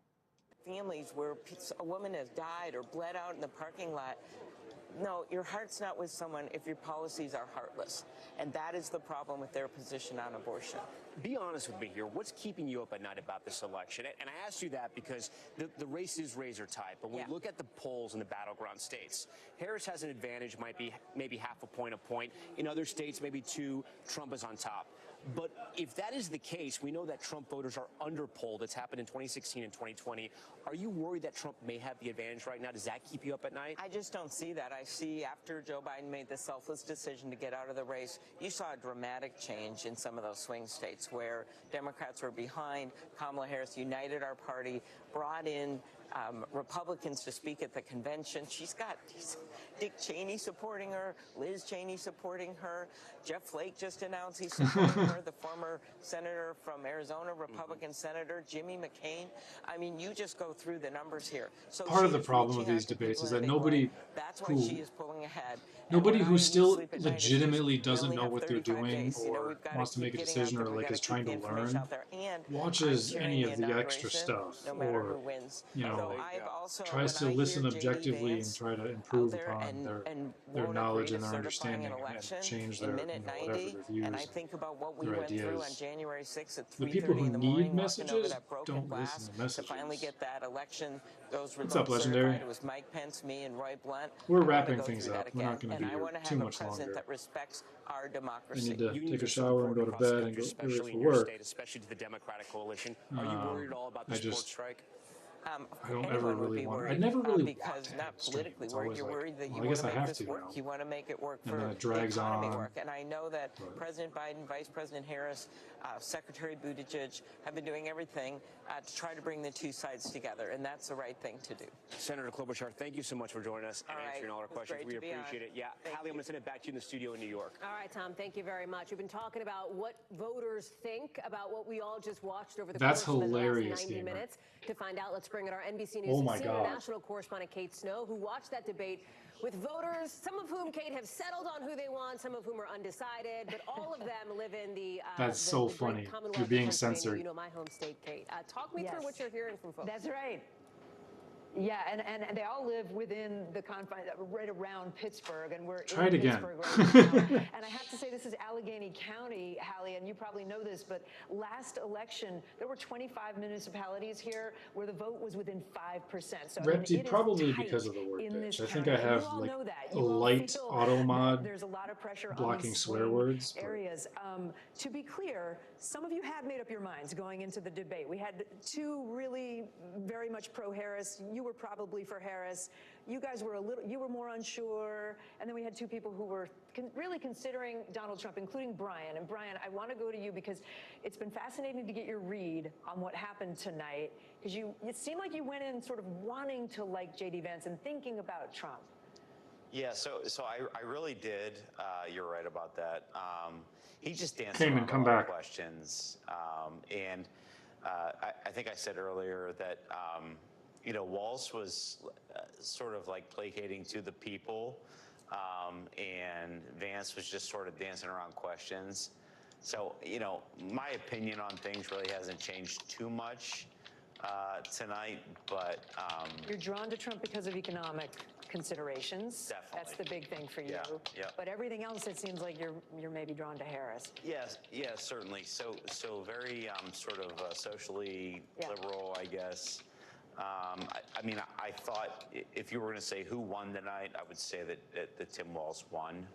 I wonder, would everybody say that Walz won this debate? A show of hands. Really? No pressure. Okay. Not sure, Claire. Claire, you I win don't know what it means to win a debate. Yeah, well, that's true. Like, I don't know what that That's a fair point. What do you mean That's you a don't fair know what it point. means to Who win a you thought debate? did better, I guess I should say. Who gave better answers? But Who had a better you came into appearance? this not knowing. You said to me a few minutes ago, you're still not sure who you're going to vote for. You may not vote at all. And I remember during the big section of the debate that was about abortion, you were having some strong reactions to That's some so of that. funny, dude. Again, it's very hard to look at two men telling you what to do. Cayman, so decisions are remember that dude on her left who we made fun of because he was like, oh, I think it's 60-40, but I also don't think this matters. Also, I think Walz had good answers and Vance kind of didn't say anything and blah, blah, blah. And we were laughing about that guy, how he was just contradicting himself 100 times. This dude. They just went back to him now, and they were talking about how prior to this, he was planning to vote for Trump and, you know, was a Republican supporter. And so now he's like, I'm flipping, but also said all those other things about how this doesn't really matter and it's 60-40 the other way. But like, so funny, dude. It could have won a real true. Pass the torch to Harris ultimately. Right, but that's not like, I didn't get to really vote for anyone in a primary election for either candidate and stuff. Like, don't we love seeing a big panel of Democratic Party, candidates and a big panel of Republican Party candidates and making our own choices? Instead, when we again got handed two people, and that was our decision. It's not like we had a real political discourse. Actually, no, you did vote for Harris 4 years ago. Meryl, you were really She was reacting to very the much end on the of debate ticket. when they were talking about And you have to January know when 6th, you and vote they for were a vice talking president about that they what happened on could that be day, in the and seat you're a very at some point. pro-Harris person even coming in tonight. So what was it that was bothering you as you watched that? What really bothered It's got to just be the me was word how Trudeau, J.D. man. Vance pivoted the question and turned it into, really defended Donald Trump's position on January 6th. And the fact that he tried to avoid the answer, but it was really more about not recognizing. I wear this yellow pin for the hostages that are being held in Gaza. Donald Trump calls the insurrectionists that have been jailed after court trials they're now being jailed in Washington. He calls them hostages. I find that incredibly, incredibly offensive. They're not hostages. They're prisoners. They're people who were convicted. Yeah, apparently and put in jail, bad-mouthing and they were Trudeau convicted doesn't causing work in YouTube chat. an insurrection of violating the Capitol, of the People's House, and that there's even an attempt to justify that or turn it into something, calling them patriots, I find incredibly, incredibly offensive. John, I think you had a similar reaction. Yeah, the one point I thought was telling was that J.D. Vance tried to say that he was This is so defending funny. Trump's right. He wanted This to is have some a debate in China the level public stuff square, right here. And then January 20th happened, and he left the office, and he completely yada the insurrection at the Capitol. And I thought it was interesting that in his argument for having that debate, he I don't says know, that, man, because it's our freedom it of shouldn't speech to be. allow misinformation. But to have it be a was fluke interesting twice in a because most of row, his but not the responses, other I thought, times, were, it's way too he coincidental. sounded well. He's very well poised, but they were like Phrase it a dodges different- and mistruths, and he got away Try with it phrasing it throughout a the different night. way. Whereas Walz, I Try thought, phrasing it like responded Trudeau very is quickly dumb or with Trudeau is really interesting bad points, with or statistics he's super and not actual good.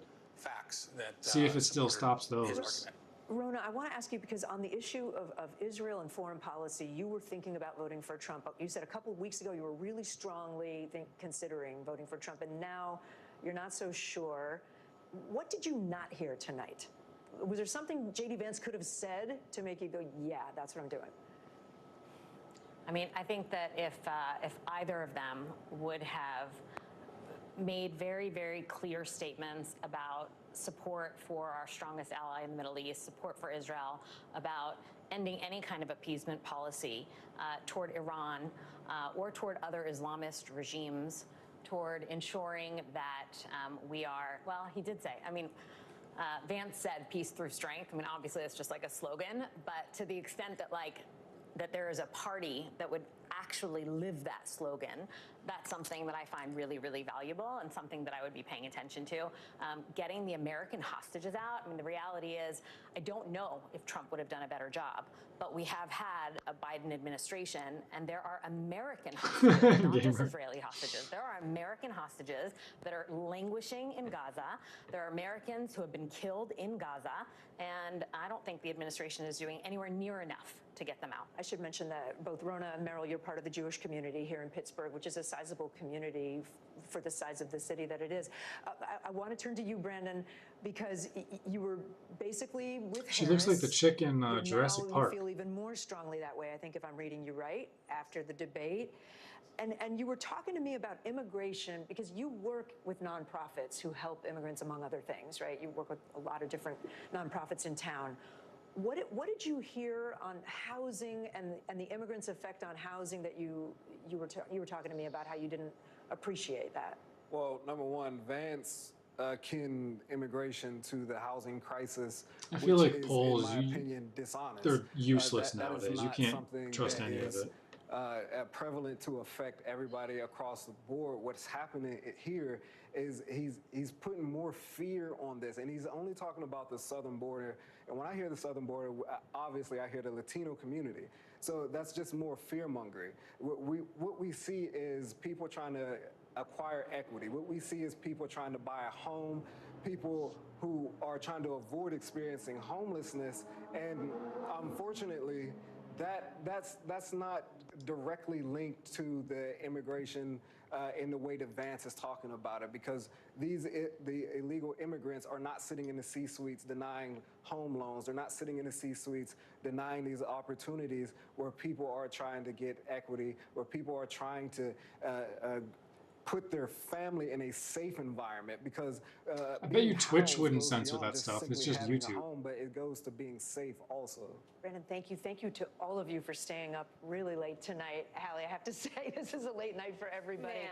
It's not a scientific sample, but it's interesting to hear what a group of people thought. Fascinating, and I hope that somebody is brewing up a lot of coffee for all of you. So, Kate, thank you. Please, our thanks to all of them for staying up late with us tonight here on NBC News. Thank you, Kate Snow. Let me bring back in Chuck Todd and Kristen Welker, who are both with us. Kristen, I'll start with you in reaction to what we heard from that voter panel. I mean, that's what it's about, right? Is what do people in these key battleground states, like where Kate is, what do they think, and how are they going to vote? Well, I think what's interesting is that you didn't hear a lot of them say that they were overwhelmingly swayed by Senator J.D. Vance, who, as we are saying, you got a number of texts, I got a number of texts saying that he, from a performance standpoint, had the stronger night. But if you listen to those voters, that's not exactly what they were focused on. And I did think it was really notable to hear from the voter at the end there who said that the January 6th exchange did really bother her. It's a sign that that exchange that happened at the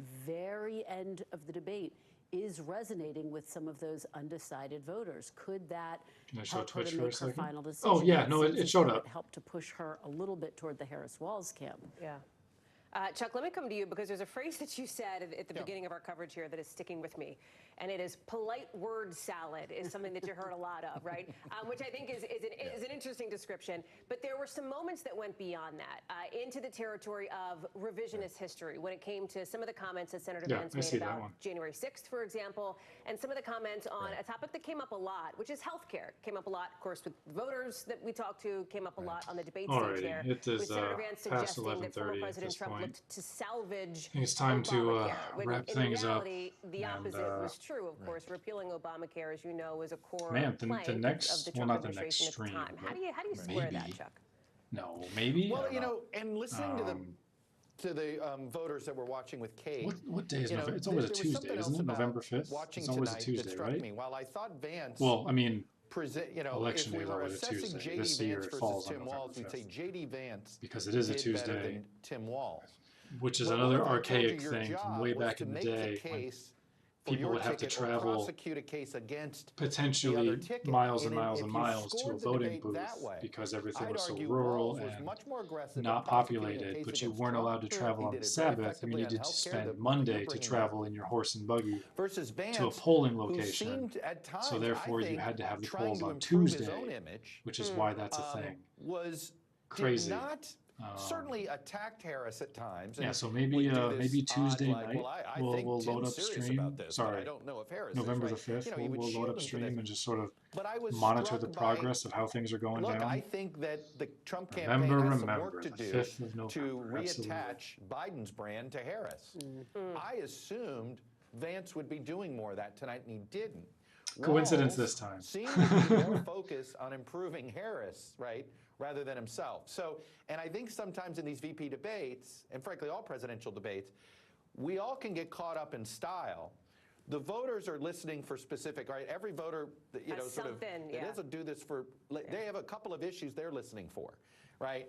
And I think on the 3 or 4 issues that matter the most, I do think Walz seemed to be more prepared and aggressive in going after Trump, right? Not Vance, but Trump, and using Vance as a foil to do it, than Vance did with Walz. And I think it's interesting, when I heard those comments from the focus group, it reminded me that, boy, you know, did Vance do enough it's of the, shocking how frankly, many what a VP's 300-year-old job usually is, a systems we running mate's still job usually is employ. You gotta play the hatchet man. And he didn't whip out the hatchet tonight. Chuck Todd, super interesting. Chuck, thank you. Let me take you It back would be, to the spin it'd be room pretty now, nice because if we just had everything wrapped up, and then, Tom Yamas knows that the you know, spinning is in full Black effect, Friday if we you could will. have a new president. Yeah, we're also waiting for some big name guests Do that are that going to join instead. us live here in our special coverage. In the meantime, we'll go to another big time Why would you correspondent allow while we wait, and that's Garrett Haake. 3 Garrett, my months question of a to you lame tonight duck is president this: do we to cause honestly damage? think that the Trump campaign is done with debates? Okay, Was this the last debate of Oh, this well. election cycle? I think if J.D. Vance had done worse tonight, the odds would go up that Trump would debate again. But I do think the campaign is very satisfied with his performance here tonight. Look, in a lot of ways, J.D. Vance can be a better spokesperson for Trump than Trump. Certainly on the debate stage he was. He doesn't step on rakes. He doesn't kind of walk into some of these questions in the same way. That's a that pretty Donald Trump damning does. thing to say. He hits This the guy is a better points support of in him a than smoother he way. is He for also himself made because up, he's for so example, bad at talking and doesn't have fan coherent fiction thoughts. history of His Obamacare, brain waves aren't almost on the connected. spot about what Donald Trump did to rescue Obamacare. That Like wholly that should did be not enough. happen.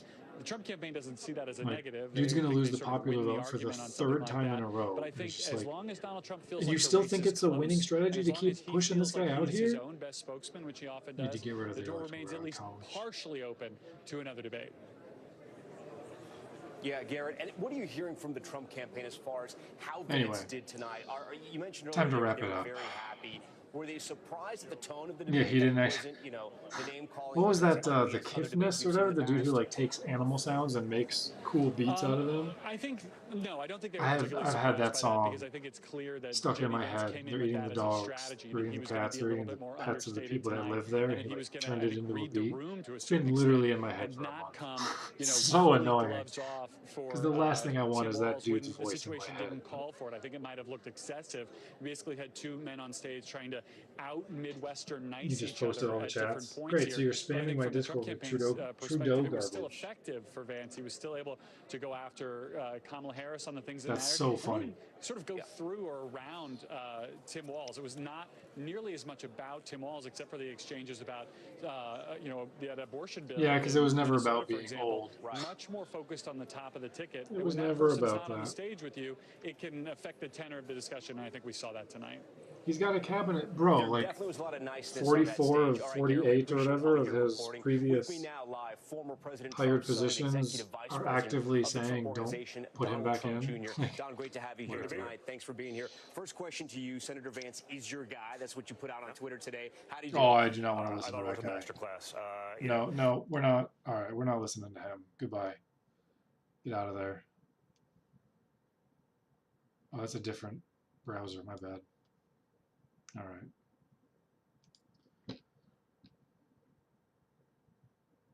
Alrighty. That's all for now.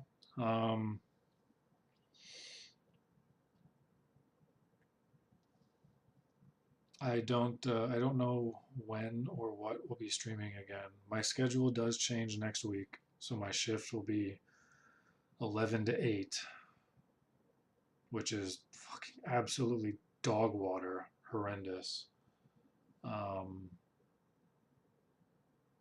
So it's not like I'll be able to stream in like the evenings or anything, and there'd be no real point to stream from like 9 a.m. to 11 a.m. That's just really stupid. So yeah, I don't know what I'm gonna do, or when, or how, or anything, but I would like to at the very least turn it back on November 5th. We'll check things out, get to have a chat. And other than that, I don't know. I'd appreciate your Twitch Primes, of course, but all you'll be getting is icons, that's for sure. Emotes.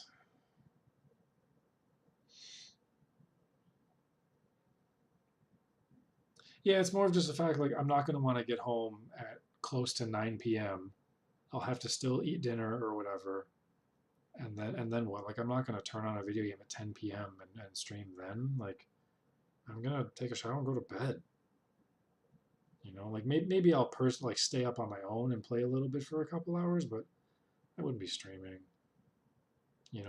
And the thought of, like, rush home from work and then, like, maybe scrounge together some cheap, junky food and then do that for a few hours when it's, like, bedtime, like, that just doesn't sound very enticing at all. It's different. When I was off at 3:30, off at 4, working from home, it's like, okay, that's done. Now we can do this for a couple hours on some days. That's true. You're at least an hour behind, but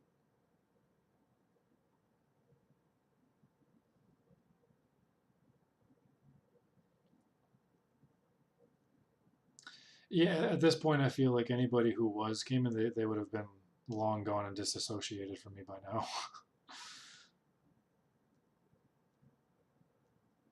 But yeah, it's fine. I mean, during these 3 debates, I've tried to be essentially neutral in like my comments and my remarks. And, you know, when one of them lies, I fucking point it out. It just happens that one of them does it 90% more often. You know, I complimented JD Vance at least fucking like 11 times tonight, which shocks me, but I do my best to at least be fair and objective about it, even though obviously I go the other way. Yeah, I mean, we did that in 2020. We played Among Us. Did we even do that in 2016? No. No, we didn't do it in 2016. But 2020, we played Among Us all election night. And, you know, that was a thing.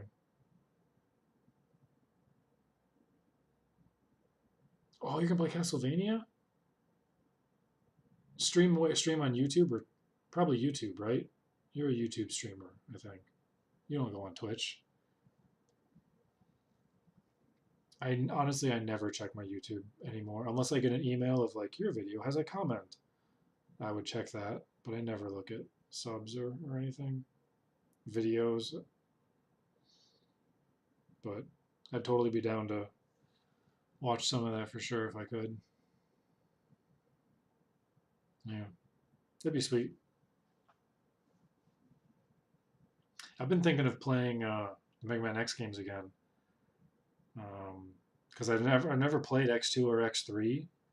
I miss playing X4, and I haven't played X1 in forever. So I feel like, oh, I kind of want to play those again. But I'm also in a mood, I said it an hour ago, of just like, I don't want to replay stuff I've already played. Because I don't have a ton of time. So it's like, I want to do new things. So...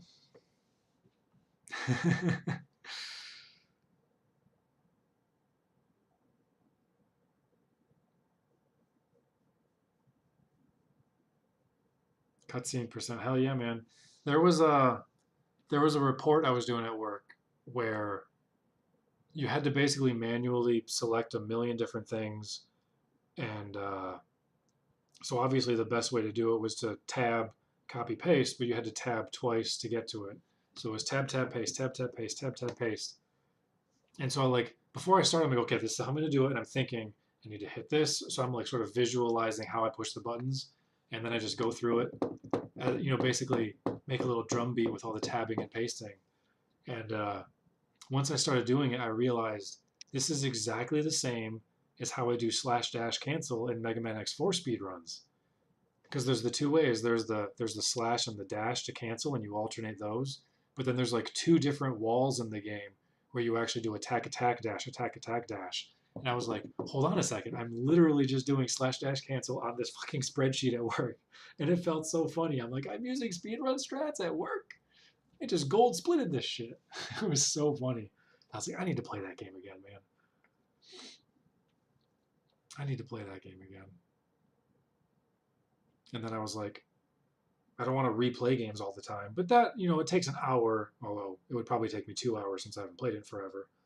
But I was like, I've never played X2. Maybe I should actually play X2. So, training for speed. No, I retired from that speed run because I hit my goal. Like when I started it, I was at like 1 hour and 6 minutes or something. And at the time, the world record, I think, was like 46 or 44 minutes. Maybe 42. No, I think it was about 44 minutes at the time. And my goal was to break 50 minutes. And I hit exactly 50 minutes. I might have been a couple seconds under. I don't remember. But I basically hit exactly what I set out to do. And I was like, if I hit this, then I'll be essentially, in my mind, complete. So I got it, and I haven't played the game since. Like, I wanted to still do at least a few runs to see if I could improve on it, at least a tiny bit. But no, I hit the time that I set out to hit. So I was happy with it, and I'm done. So, but the game is awesome. I do kind of want to play it again. It feels so good to play when you're playing that game well. It's one of those games that playing it fast, you feel skillful, and it's badass. So anyway, for the last 20 minutes now, I've said we're wrapping up and I'm going to go to bed. I think I've finally need to. So I just never want to leave because it means I don't get to hang out with you guys when I leave. So anyway, yeah, we did. We got the 50 minutes. I wonder, do I still have XSplit? Yeah, here's my, or WSplit. Does it still have my splits? Where is it? Why is this not opening? There it is. How do I go to a different game? Oh, here we go. Open recent. Yeah. So wait, does it show? I don't know if you guys can see. Crap. I don't think it's on screen. Okay, is it on screen now? There we go. Yeah.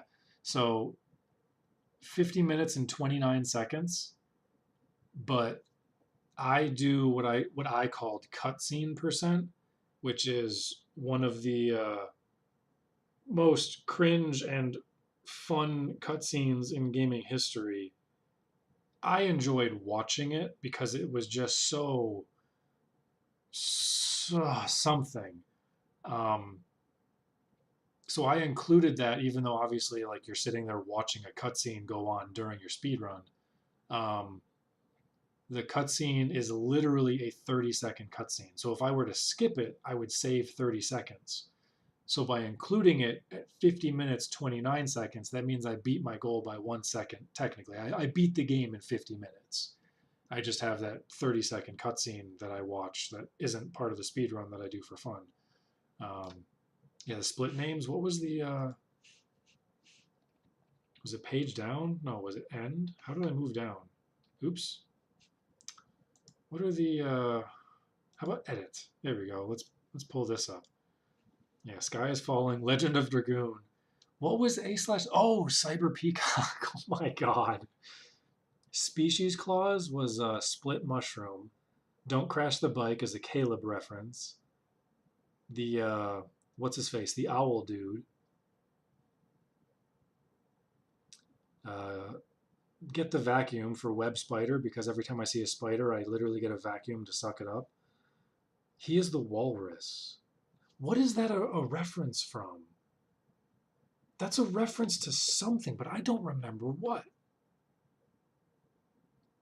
There was some walrus meme or something. I am a walrus or whatever was a meme, I think, at some point back in the day. I don't remember. Thundercats was the saber-toothed tiger dude.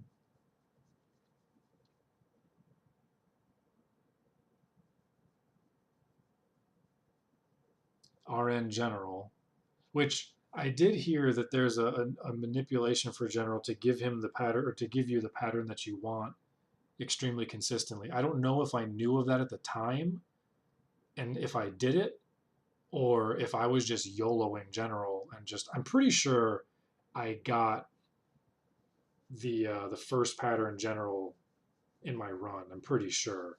So I don't know if I'd even necessarily be able to improve upon it, but it would make run attempts a hell of a lot easier for sure to remove the RN General part. A Beatles song. Maybe. That sounds vaguely familiar. Dark Legacy was a Gauntlet, the boss Gauntlet, and then FaceTime. Oh, man, those are good split names, man. Those are good. Those are good.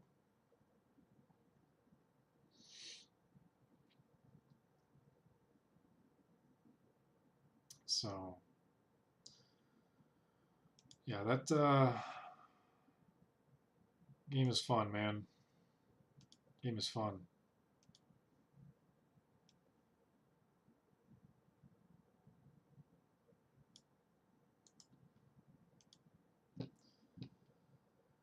Alrighty. Oh, now the chat shows up. The YouTube chat shows up on my dual stream page. Whatever, man.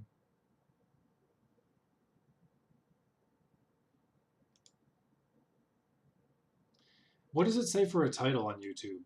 Does it say I'm doing the debate, or does it say I'm playing Symphony of War? Because literally I see it telling me two different things. Yeah, I don't think you can make a call. I think they're both just too good. Let's open this back up again. Open recent, open no centers, no marts. Where did it go? There it is. Growl, Squirtle, RN God Nitto, Weedle Please, Rocked Brock. That doesn't, yeah, what are these? I don't know. Encounter Moon, Praise Helix, of course. Spiro to the Knee, name of my cat. Oops, let's get this over here. What's her face? Misty. These have icons though too. That's pretty sweet. Cut my life into pizzas. Okay, Cayman, thanks. Because over here it shows it still says Symphony of War, but whatever. It's clearly not. I believe I can fly. Eyes closed. What was Eyes Closed a reference of? That was an Arby and the Chief reference, wasn't it? That was an Arby and the Chief reference, which only Kote would appreciate. Super Scoper. That's a Super Nintendo reference. Woke Ocarina. Oh my. Hold on. When did we last play these? I don't think Woke was a thing then. I mean, it must have been, but holy shit, dude. HMO3 Surf. Really? I don't have a name for that? Master Ball Skip. Koja Ninja. Yeah, I couldn't think of anything cool for it, but there's Cayman. Mansion. Tombstoner. That's fine. Some of these I would do in different orders, though, right? Sabrina, the Pride Badge, which that is probably, I don't know. I don't know if I would make Pride jokes like I definitely wouldn't make them like I used to. That's for damn sure. I don't even know if I would bring it up at all anymore. I don't know. Yeah, it definitely was not the same then, though. Big Leagues, obviously. Shampoo, because obviously you guys know the story. I used to call her L'Oreal because I couldn't read. Super Bowl halftime, side piece, NSYNC guy, the very better and the very bad. I like those. I mean, they're good, man. They're good.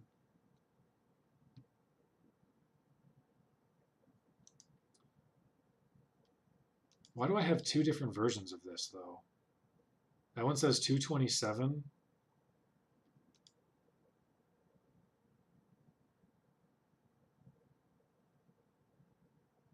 This one says 228. I have two different versions of this. Huh. That's so weird.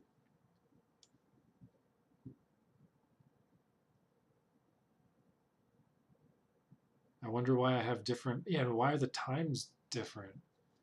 I don't know.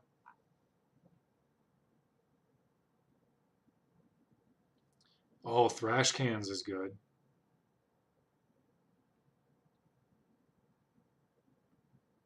Yeah, I still don't have any good names for some of these. What did I say for Rocked Brock? Oh, God Nitto was born, probably. Which, I mean, I guess whatever. No Very Better and Very Best. Oh, Sugar Mama. Okay, side piece is probably more fun than Sugar Mama. But otherwise, it's basically the same thing.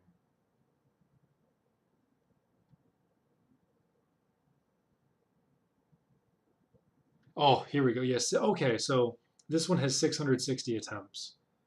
So that's the original one, Cooper, yeah, that you're used to. And then this one, I have it tagged as No Centers, No Marts Revisited, which must have been when I started streaming again, and I picked the runs back up. Yeah, because here there's only 80 runs. Yeah, there's only 80 runs of this one, and it's called Revisited. So this must have been when I started streaming again in 2020. And I made new splits because there were new routes, well, slight tweaks, slight improvements, and things of that nature. Yeah, that's true. The other one's 2:27 because that was the PB, and I never broke my old time. We got so close though. We definitely did better runs. We just had worse encounters. My PB was just because my encounter luck was insane, and that's all it was. So, even though we definitely played better in these runs, but oh well, it's cool. All good. It'd be cool to do this again too, but if I ever did it again, I would want to go back to the original version with 0 manipulations, 100% authentic, and go from there. But obviously then that takes 3+ hours, and most runs you would have 0 chance at PB unless you happen to get a God Nitto. So it would just be thousands of runs to try and get tens of good ones. Anyway, legendary times all the same. Legendary times all the same. Super fun stuff.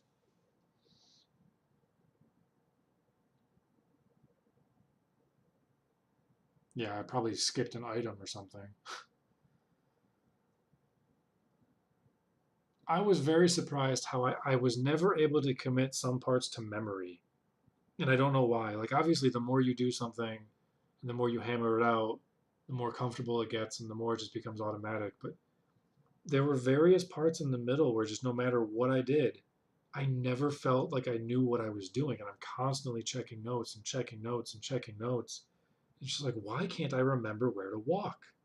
Why can't I remember the order to do this in? And that was always the most frustrating part. You know, like the first third of the game and the last third of the game was pretty solid. But the middle third, I just always felt so insecure.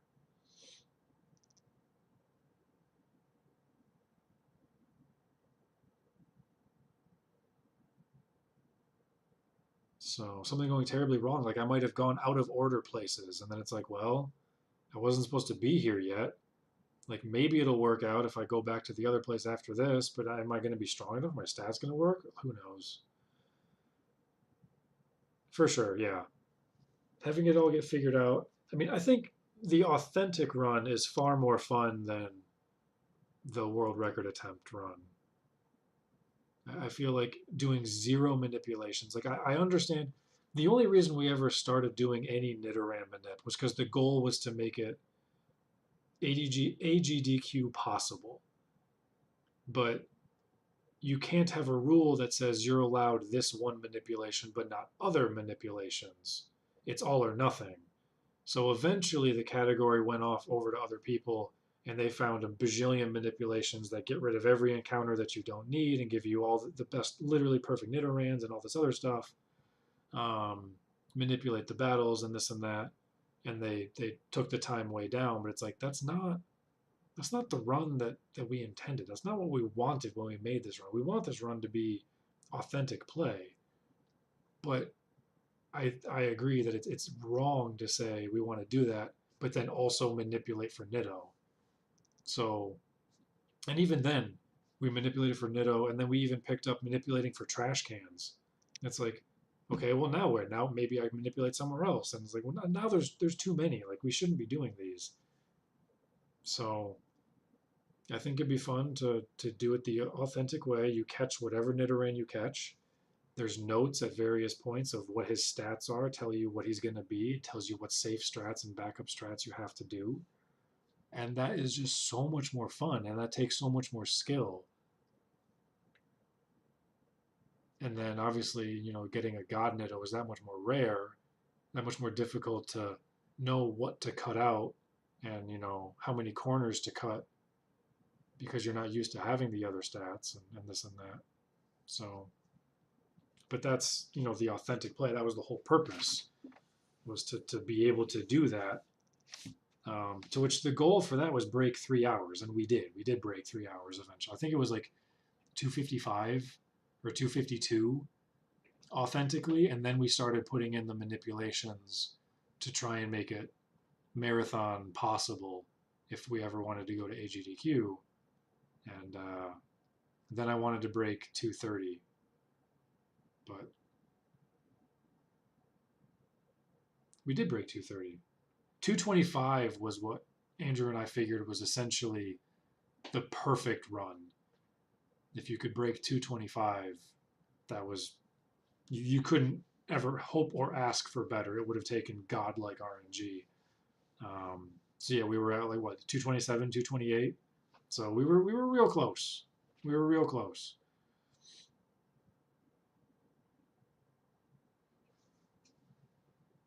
So anyway, I'm heading out. I know a couple of guys already headed out. Whatever. Good to sit with you guys and chat with you guys again, and we'll see you in November if we don't see you earlier than that. So take it easy, dudes. Have a good night, and yeah, peace. Go register to vote. Make sure you're blah blah blah, that your state hasn't removed or revoked your right.